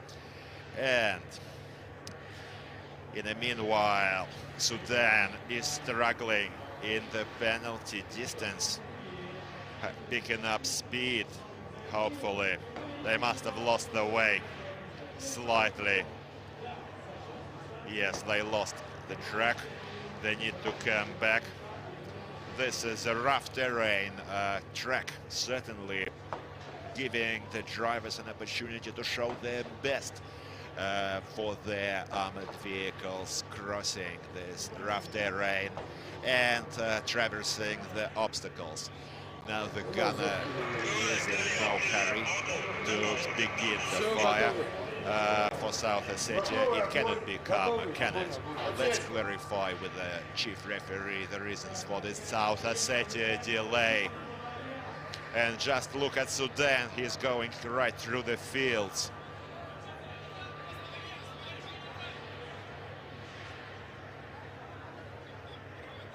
Slightly losing the way. Hopefully they will be able to get back on track without any assistance.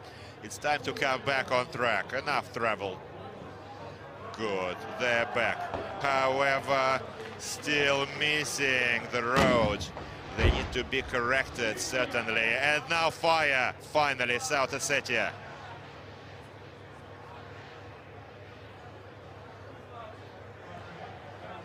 Unsuccessful at this stage.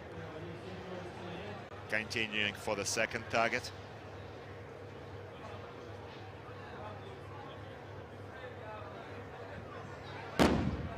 Second.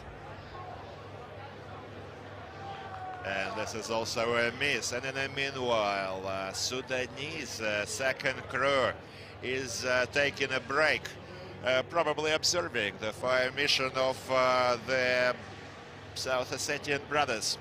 However, let's not enjoy the show for too long, guys, if you don't want to come last in this race. And South Ossetia is about to take the third shot. Already earned themselves 4 penalty laps with the first 2. And third target. Just earned another 2 penalty laps for South Ossetia. And they just repeated Sudan in earning the 6 penalty laps. Hopefully Sudan finished watching and can move on. They're still relaxing out in the green. Tajikistan is out in the ground. Second crew for Tajikistan for this individual hits race. Let's wish all the best to our Tajik tankers. Let me remind you, Tajikistan took the field last year in the second division quite successfully. Barely missing the gold medal, becoming the silver prize winner. Kyrgyzstan team took first place, took gold, and earned the ticket into the first division this year. But certainly it is too early to call the result this year. First crew Myanmar still remains leaders with a time worthy of the first division. And we just saw Tajikistan knock a pole in an obstacle, while South Ossetia is racing, trying to make up for time lost in penalty laps. Everything is resting on the driver's shoulders now. He's certainly going to need to set some speed records here to save the team and save the day for South Ossetia. Back to the replay. This is where the rounds went. Over, close, but no cigar, unfortunately. And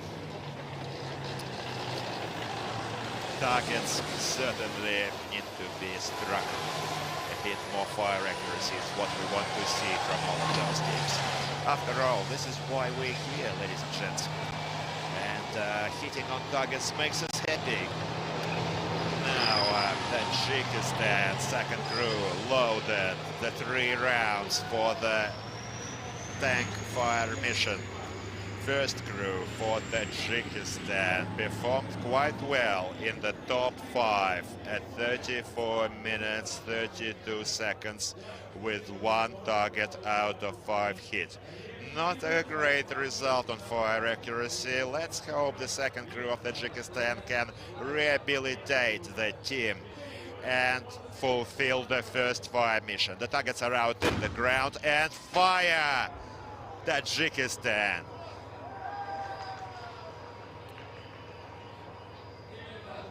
Target intact. The shot went under. Fire is being now corrected by the coach for the team. They need to aim more carefully, and the second shot is a hit. Good fire correction by the coach for the Tajikistan team. And in the meanwhile, South Ossetia records the first lap time. However, still 3 kilometers of penalty distance remains for South Ossetia team. Third shot for Tajikistan. Unfortunately, only 1 target was hit. Actually, no, dear friends, no, we couldn't see it from our angle. Second target is also hit. So 2 targets out of 3, only earning Tajikistan 2 penalty laps and setting them as leaders in the race in terms of fire accuracy.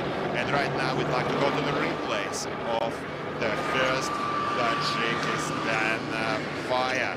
Perhaps it was also a hit that we couldn't see, but they certainly have 2 targets out of 3. In the meanwhile, Sudan is being escorted out of the green, back on track, slightly disoriented. No danger in that. It can happen and does happen at times. Sudan will now come back to the track and continue. Chief referee just confirmed 1 target was missed, only 2 penalty laps. Please note that the shot went over and the coach told us it was under. However, the tankers understood each other and the gunner performed well on the remaining target. Well done. And Tajikistan has overcome the 4th obstacle, continues. South Ossetia has already set up their 12.7mm anti-aircraft machine gun and is about to engage in their second fire mission. 6 penalty laps still remain for both Sudan and South Ossetia. 18 minutes almost passed for Sudan. Certainly it's a problem. Bit of pressure, difference in fire team, and certainly lack of experience tells the crew missed the previous 2 years. And this is telling. I think that Sudan probably doesn't have a singular tank course where tankers can practice, and this is certainly a pity. Now Abkhazia is forward, streaming forward to begin their race. Blue color coded tank for Abkhazia, moving into the restricted obstacle, restricted maneuvering. We saw Tajikistan make a mistake at the restricted maneuvering obstacle, which will result in a pit stop. Oh, look at this, went too far, too far. Be careful with the last pole. Only 1 pole remains. Well done, just skirting it. The razor's edge, he made it. white flags. No penalties will apply to Abkhazia for this obstacle. Imran Karkhalava, the senior lieutenant driver for Republic of Abkhazia, first time in this tank by a 25-year-old. And Sudan is now back on track, being assisted by the line flagman. And is about to continue their penalty laps.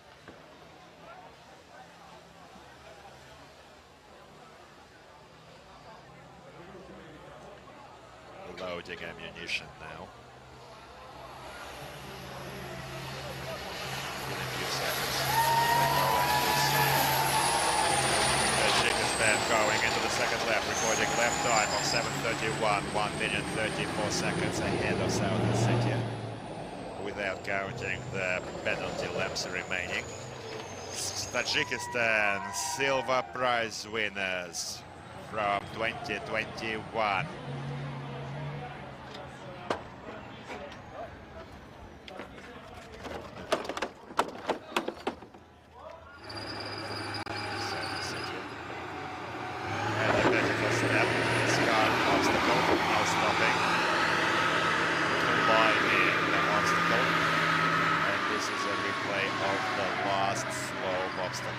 This was clearly a mistake by South Ossetia. This will result in a pit stop. Well, the slope has been quite difficult for all of the drivers in the second division and some drivers in the first. Imran Karkhalava, the gunner, is handing these shells.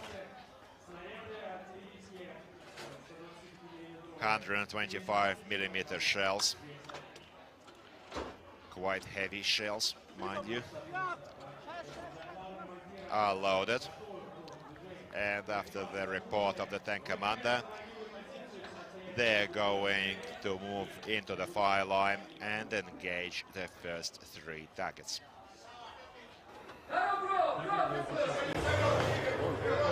The coach is now reporting ready to progress. It's time to raise the targets. 3 minutes 20.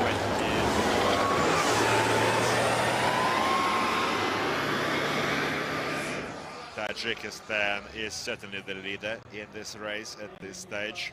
A very strong team. And Abkhazia, first crew, took the 12th position, only striking 1 target, number 12.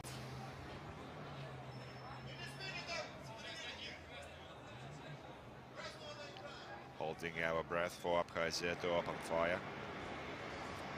The tank targets allocated at distances from 16 to 1800 meters, and in the meanwhile South Ossetia is engaging the helicopter target, and it's a strike. The tank commander for South Ossetia, also a graduate of the Far East Armed Forces Academy, a graduate from 2020. Senior Lieutenant Sergei Gabozov performed this fire mission for South Ossetia. His loving wife, he is actually a newlywed, is supporting him today.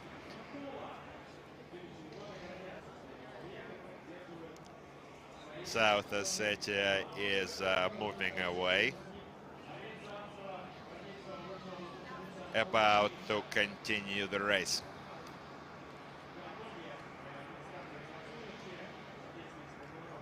Many servicemen, international servicemen, according to international obligations, are studying at the Russian Federation military academies, military colleges, and then come back to their own nations, to their own armed forces, to transfer these important skills and experience they collected during their study in Russia.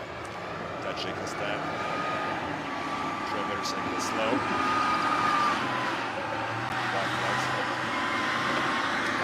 Looks like Tajikistan is now about to go through the vertical step. No stopping right now. Well done. Well done. There turret is open. The tank commander seals it. All is well.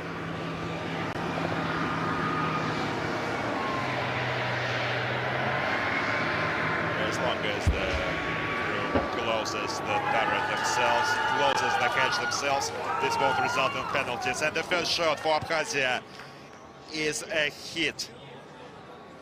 Abkhazia fans are celebrating, certainly happy for this first fire.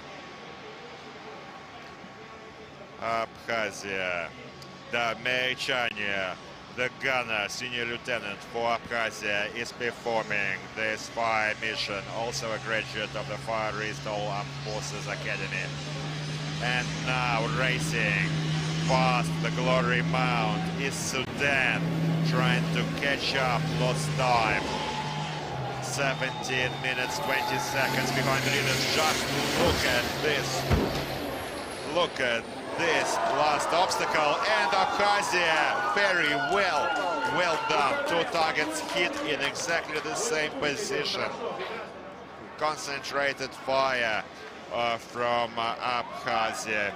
1 shell remains, as well as 1 target still standing for Abkhazia. Let's hold our breath and fingers crossed. In the meanwhile, Tajikistan is about to engage the helicopter target with the anti-aircraft machine gun. Shot volleys, 15 rounds and 6 traces. However, all eyes are on Abkhazia tank targets. Certainly this is the most engaging fire mission. Third shot, again repeating their filigree work.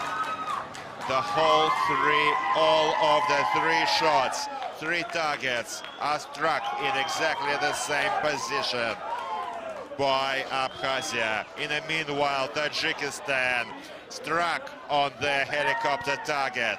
Successful hits recorded. Tajikistan 3 out of 5 continues along. Certainly fine work. Abkhazia is also following closely. Certainly this will be the favorites of this race. Tajikistan and Abkhazia are the favorites at this stage, with Sudan.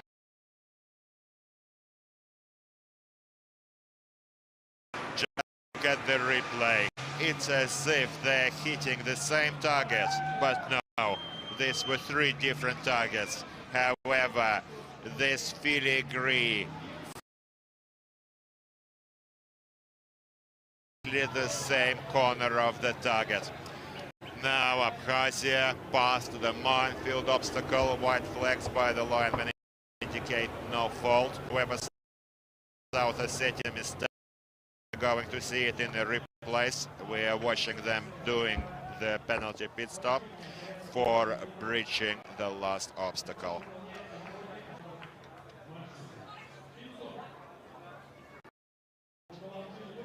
About 1 minute is wasted at this penalty pit stop, unfortunately for the team.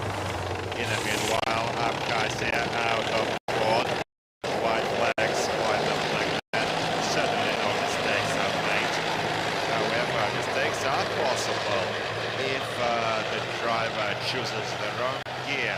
He may not be able to escape out of water. It's a 1.5 meter deep obstacle. Передачу, то попросту не сможет выйти из препятствия. Ведь сложнее идти танку. Глубина его около 1,5 метров. Фактически весь танк погружается в воду. Ну, за малым.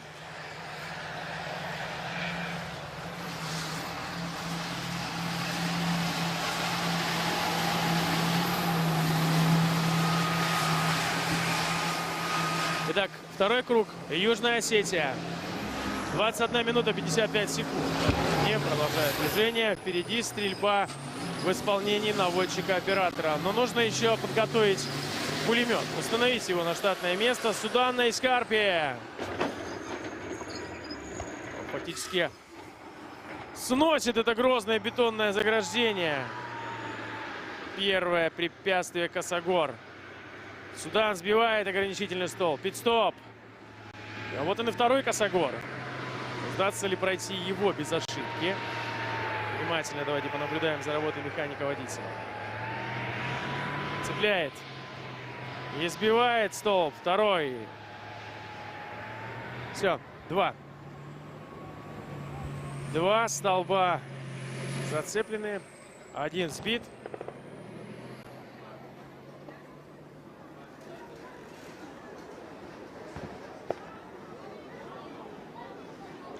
Итак, время остановили. Сейчас экипажу Южной Осетии была проблема со связью.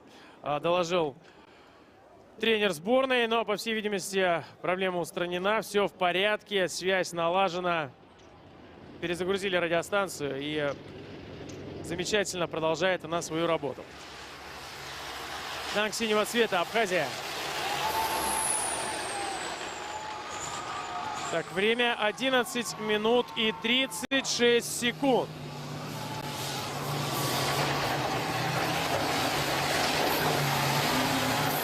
Да, первый круг позади у Абхазии. Первая огневая задача. 11 минут потрачено. Ну, сказать, что это плохой результат, невозможно. Потому что 3 мишени поразили, не было штрафных кругов. И у команды есть все шансы на лидерство в этом заезде.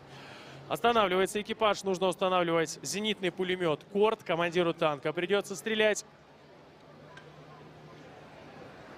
Ну а главным руководителем конкурса «Танковый биатлон» является главнокомандующий сухопутными войсками России генерал армии Олег Леонидович Слюков.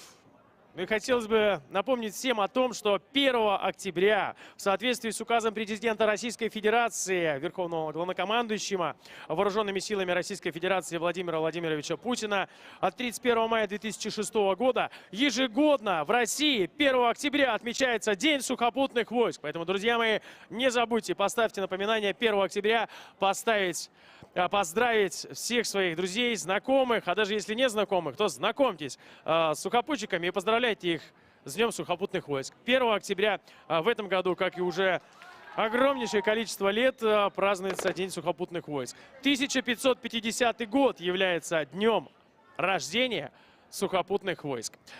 Но вернемся на стрельбу, на второй огневой участок. Вторая задача. Судан открывает огонь, боеприпасы загружены.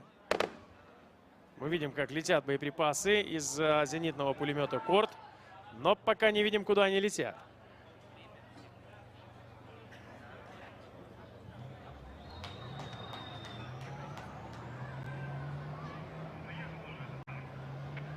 Так, сейчас я слышу, главный судья конкурса назначает еще один пит-стоп Южной Осетии. Где была ошибка, сейчас уточняю, но, скорее всего, ошибка была на препятствии остановка в обозначенном месте. Возможно, при выходе зацепили ограничительный столб.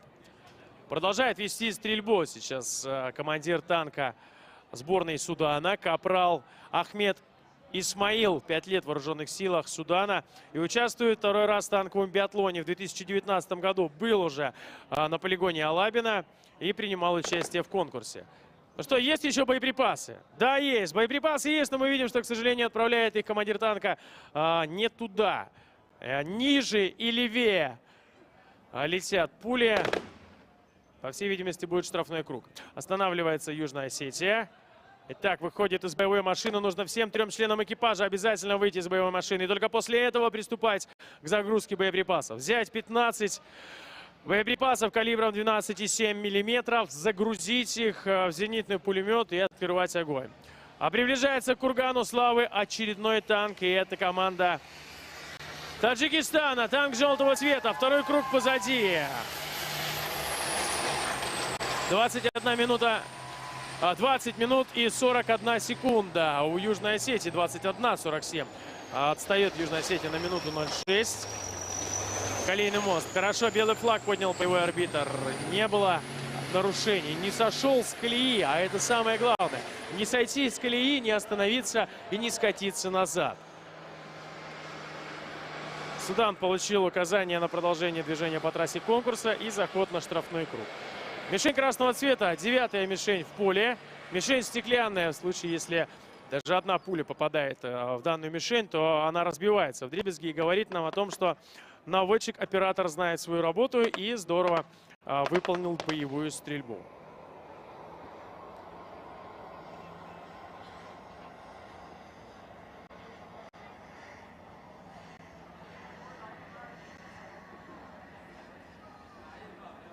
Ну что ж, пора стрелять. Ведет поиск цели. Пока нет информации. В чем проблема? А проблем, по всей видимости, нет никаких, за исключением того, что боеприпасы израсходованы.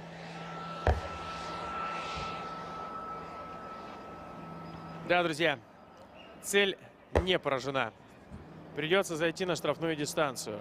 Экипаж Таджикистана на препятствие.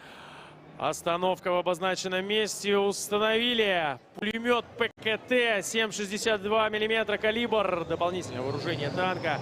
И вперед, Таджикистан. Хорошо сегодня выступает команда Таджикистана. Второй экипаж.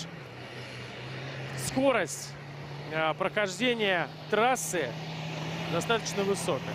Да, есть ошибки по поражению мишени. Мы наблюдали, что одна 12-я мишень была не поражена, но тем не менее есть шанс выйти на результат 4 из 5.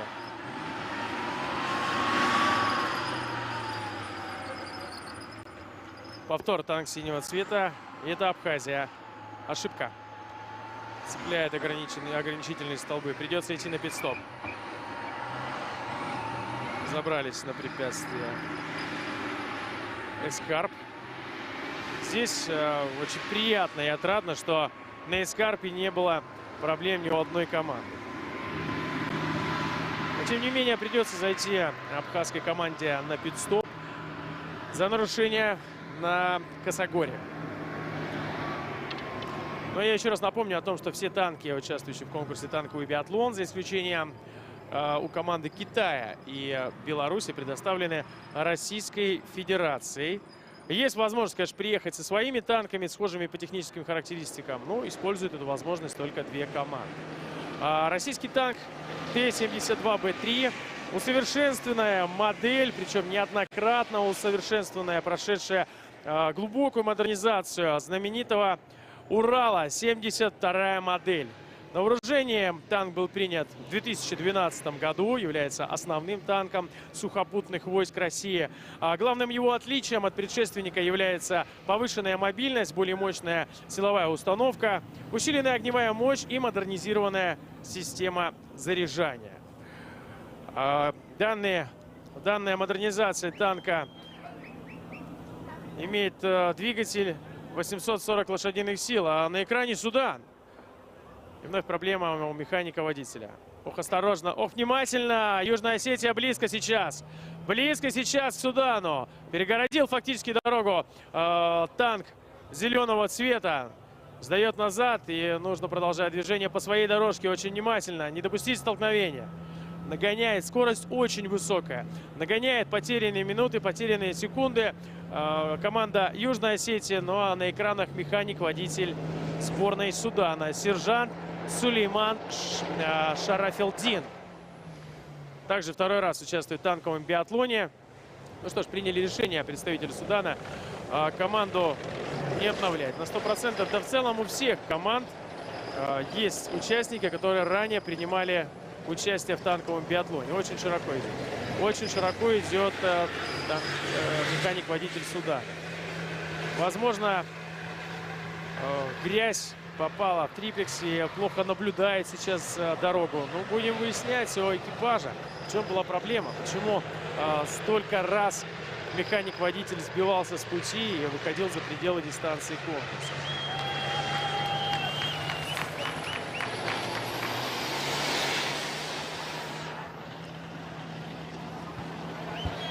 Еще раз повтор. Глубокий поворот. Но теперь мы его смело вновь можем называть армянским поворотом.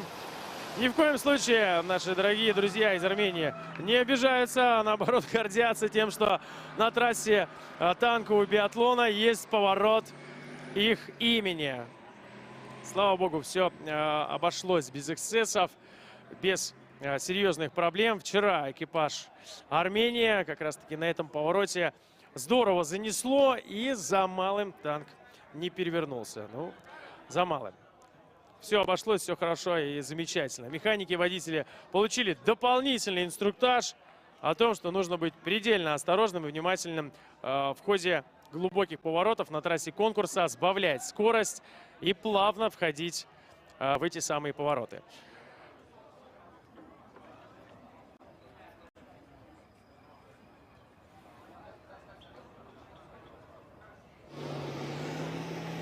Итак, экипаж Южной Осетии приближается к финишу. В это же время две мишени на экранах. Желтая РПГ номер 9 для Таджикистана. Синяя мишень номер 25 для Абхазии.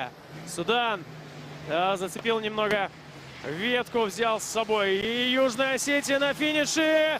Время 33 минуты 12 секунд. Финиширует в танковом биатлоне второй экипаж Южной Осетии. 21 минута 47 секунд. Это сейчас отсечка по времени была у Южной Осетии после второго круга.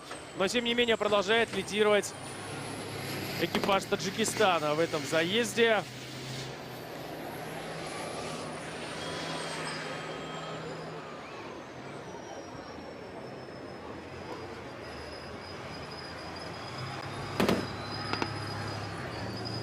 Так, будет еще корректировка по времени. Южная Осетия не прошла штрафные круги. Причина тому занятость штрафных кругов. Мы помним, что Судан сошел с дистанции и находился там длительное время, а левый штрафной круг был занят другой командой. Поэтому команда финишировала. Среднее время прохождения штрафного круга будет помножено на количество непораженных мишеней номер 12. И, собственно, экипажу будет назначено дополнительное время. Сейчас время будет скорректировано. Но, тем не менее, мы аплодируем.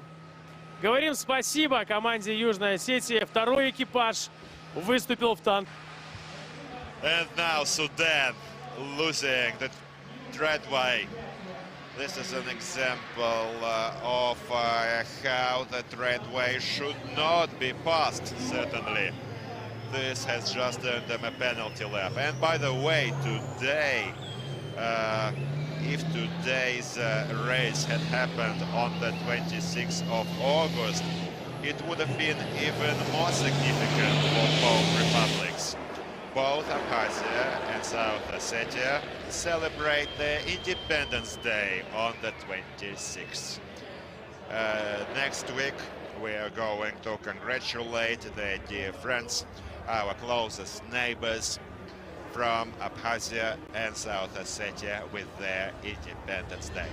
And right now, careful out in the track, giving way on the right for the blue. Back to back, certainly, neck to neck for Abkhazia and Tajikistan. Tajikistan in the third lap, Abkhazia still in the second. Very hard to tell who is going to win this race as yet.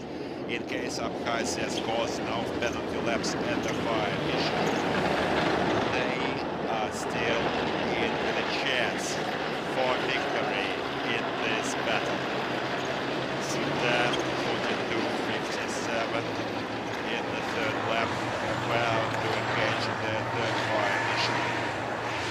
First crew recorded a time of 38 minutes. The support of these crews by the fans, by the audience, is so important for the tankers. Despite not hearing the thunderclap of applause and the cheers from the stands, the tankers still feel the emotions, this electric atmosphere here at Alabina. And by the way, dear friends, the chief referee of the Army International Games, Colonel General Alexander Litsov, is also here to observe the races. And right now, Tajikistan is out on the board, going for the finish line. There remains only 3 obstacles. seen a single Tajikistan crew record any problems at the slope this year.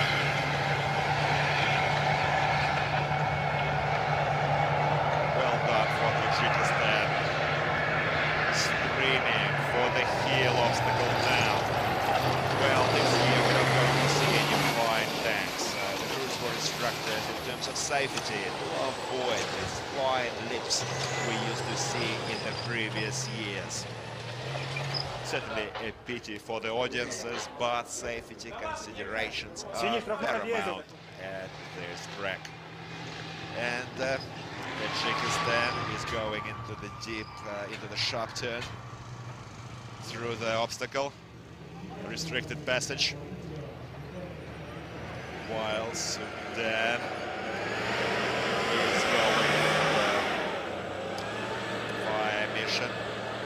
This is the third fire mission, the enemy anti-tank RPG unit, and a little further ahead, tomorrow, France on the 20th of August. We're expecting a showdown from the first division, Vietnam, Venezuela, Kazakhstan, and second division, Laos, Armenia, Syria, and Myanmar.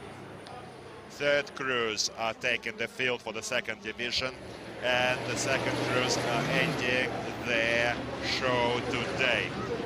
Tajikistan 33:04 elapsed into the race, and the finish line, Tajikistan 3-2-1. Bravo, Tajikistan, well done. So far, taken a strong position in this individual heats race. Well, overall rankings, winners are also going to be decided based on the statistics from individual hits. A big thank you to coaches and referees from Tajikistan. We can see that the team has learned the hard lessons of last year, striking 3 targets out of 5 and making good time. Certainly satisfactory result at least. Still, no complacency for the third cruise, and we hope to see an even stronger show from Tajikistan quite soon for the third cruise. Right now, Sudan out in the fire mission, the enemy anti-tank unit. Still unsuccessful. 0 fire accuracy from Sudan in this race. Some hard lessons, some conclusions are certainly in order for Sudan. Well, no, once again, practice makes perfect. In the meanwhile, Abkhazia records 29 minutes lap time for the second lap and are in lap 3. Dear audiences, many spectators come here to Alabina, to the stands, buying tickets for this tank biathlon. The tickets are available at the tanky-biathlon.ru and cost at about $20 in exchange rates.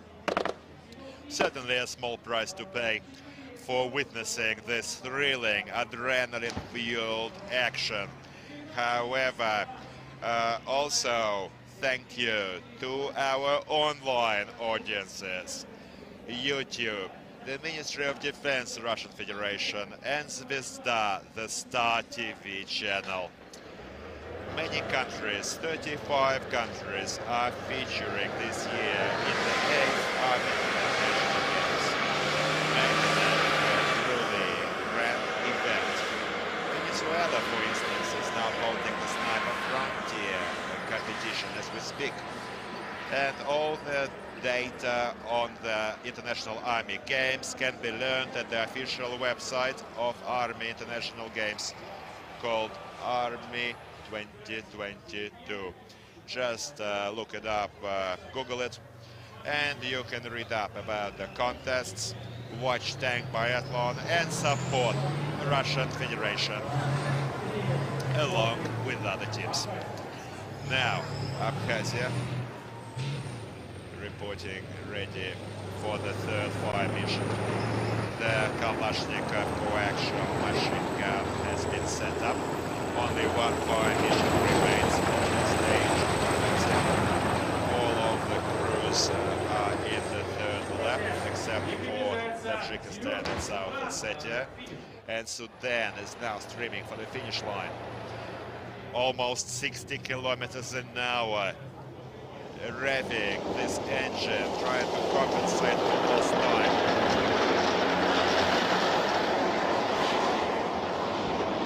The maximum speed recorded today was 68 kilometers per hour by the Sudanese team.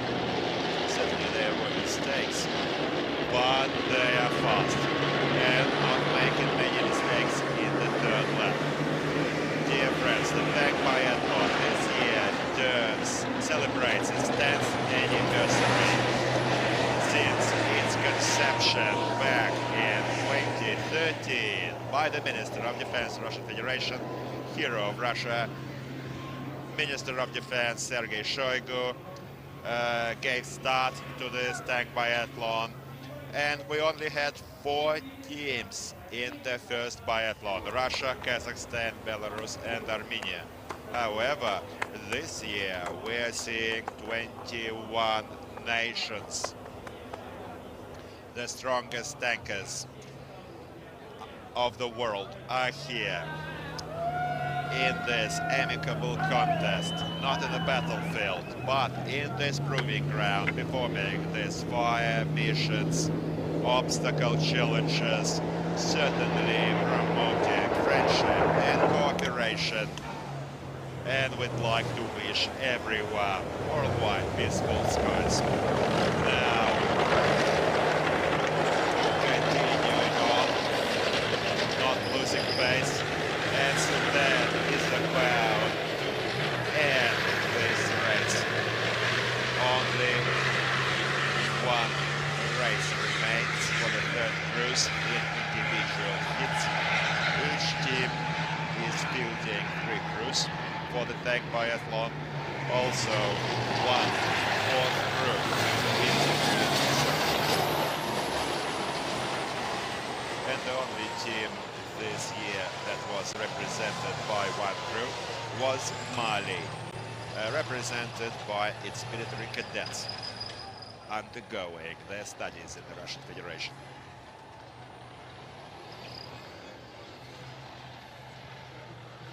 Abkhazia needs to stop at the ammo loading bay. This is their last fire mission. Abkhazia started last and is also about to finish 4th. So far showing us 34 minutes best time. 15 rounds are loaded into the coaxial machine gun for the last fire mission on the AT anti-tank unit. The target is located at a distance from 6 to 900 meters. Sudan out of position. White flags, no hold, and all is ready to finish. Well, it was certainly a challenging race for Sudan. The driver, the gunner, but certainly they did everything they could. Nothing remains but to thank them for this performance. Hopefully, third crew for Sudan can give us a better show yet.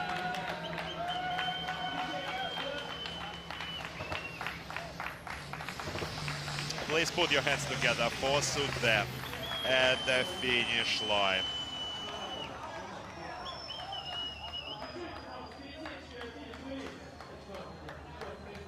Well, they decided to stop just before the finish, and it's counted. Sudan, 53-38 at the finish line. Well, it's a record for the team. This is best time recorded yet for Sudan. The time for South Ossetia, let me remind you, is not finalized. It's going to be corrected because the team has not done 6 penalty laps. Chief referee directed them to the finish line because the penalty laps were taken by other teams and the average time will be added. Now the coaches and the chief referee and the referee for Sudan are welcoming their servicemen, but we can see that the chief referee and coach have some serious considerations, probably thinking about how best to do the homework for this third crew and practice rounds before the third crew takes the field for the nation. In the meanwhile, Abkhazia, last target remaining. We're expecting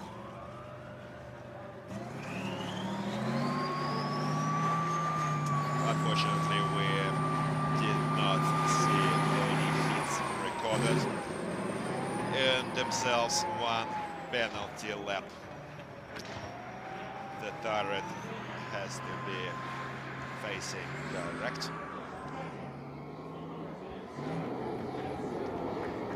Abkhazia, very little remains. Everything is resting on driver's shoulders. He needs to get the team out of trouble with this penalty lap. Let's hope we can tackle it. Because today,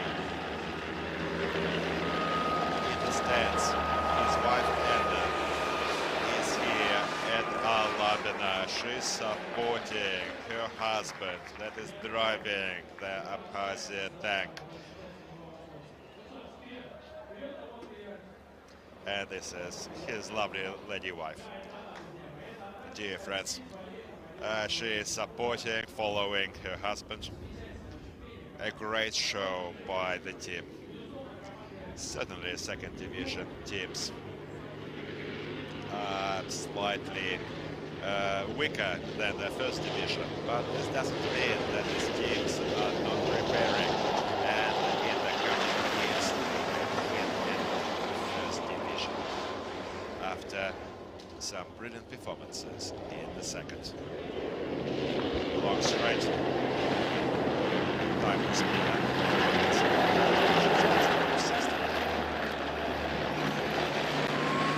Decision was taken.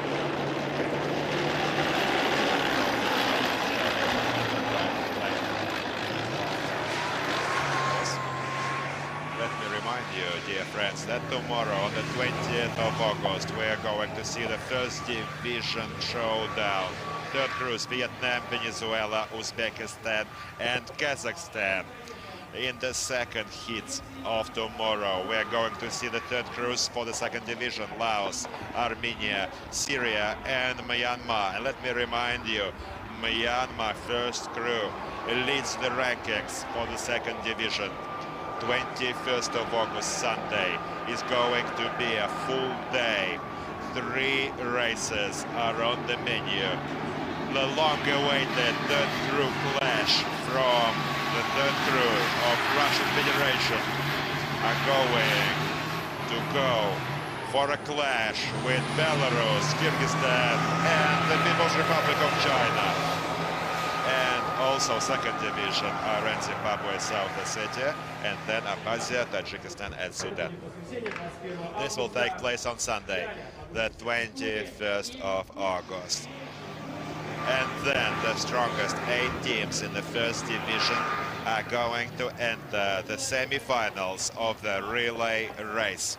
There's going to be 2 semi-finals on the 23rd and the 24th of August. And then out of the 8 teams in the semi-finals, 4 teams are going to enter the final on the 27th of August. On the day when the 8th Army International Games are going to be officially closed. 2 weeks is the time for the Army International Games, but the tank biathlon is certainly the largest scale event, and it was started slightly earlier, 2 days before the official opening ceremony. We have enough time for watching all of the practice rounds and to be able to give all of these tank crews the ground, the field this year. Annually, a huge number of countries is invited to the tank biathlon for certain reasons. Only those that are here today arrived this year, and that's fantastic to see. These are our friends, our partners, sharing close ties, strategic ties, friendship ties with the Russian Federation. Let's hope that these ties remain forever. As I mentioned earlier, 35 countries, 258 teams feature in this Army International Games. The geography of the competition is growing, and quite soon we hope a year will come when the Army International Games are going to be held at every continent of our planet, and maybe beyond yet, out in the space.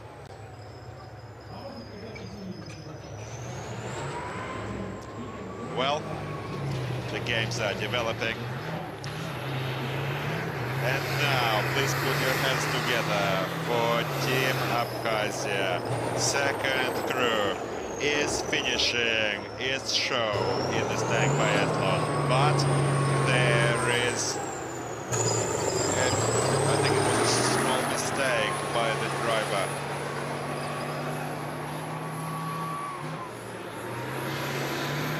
And now, almost at the finish line.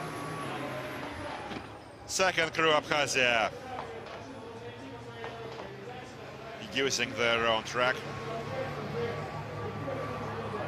Careful now for the driver. Only meters remain.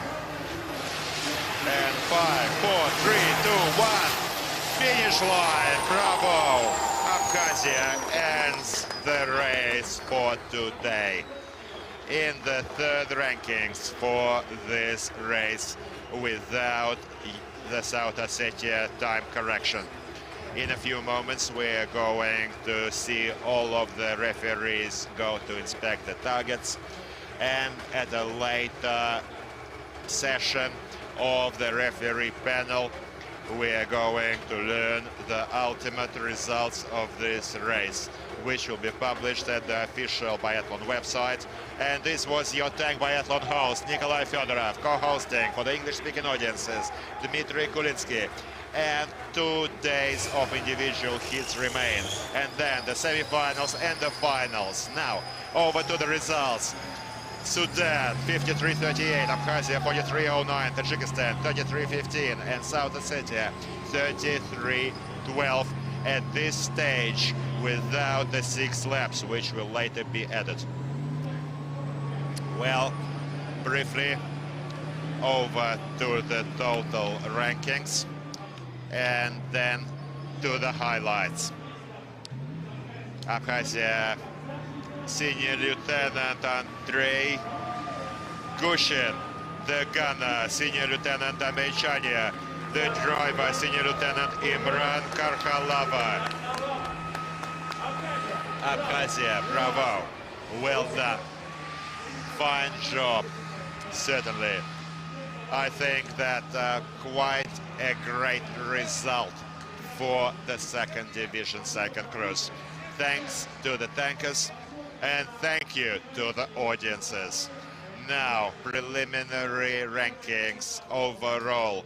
First place, Myanmar, 27-43, followed by Iran.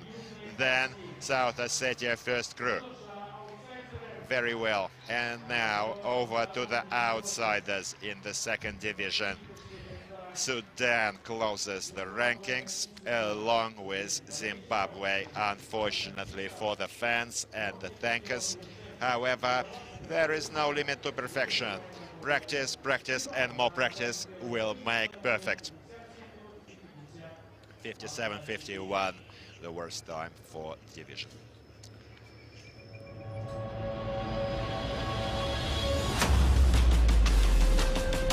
Once again, over to the highlights. Sudan taken this field back in 2019. Some crew members are here that are veterans of this tank biathlon. Some of them are second-year veterans, but Gunnar Bosudan saw his first show today. Certainly mistakes were made, especially for the driver. I think the coach is going to look into the reasons for losing the competition track. But homework will be done, hard lessons will be learned, and we'll hope for a better performance from the third crew. So then, fourth position in this race. Next, the blue color-coded tank, Abkhazia. Third in this race. And separately, I'd like to note their fire accuracy. Great work. Fine work by the crew.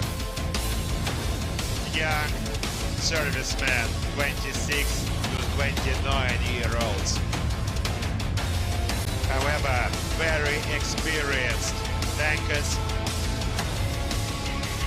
Well, certainly practice at the Far East Armed Forces Academy helped, because all of the three Abkhazia tankers are graduates of Blagoveshchensk Tank Academy.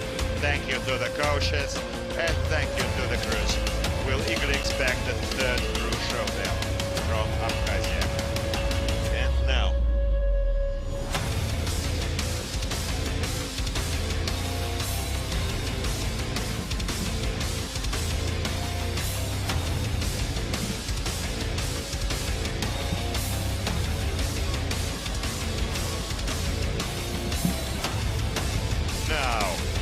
the second line in this race, Tajikistan.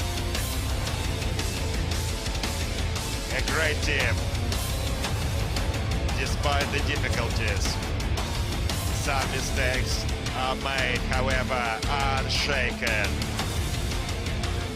Second place in this Hit 6 of the second division. First crew, Tajikistan, took the field and entered the top 5 teams. Well, we're yet to see the third crew's performance, and we'll learn whether they can make the top 3. And Tajikistan will feature among the winners on the 25th of August. Individual hits winners are going to be awarded on the 25th of August. Tajikistan, second position, but everything can yet be corrected following the referee panel hearing later, when Abkhazia is going to see time added. Well, South Ossetia, first, recording time of 33 minutes. We recall yesterday, and we remember the difficulties and problems South Ossetia faced.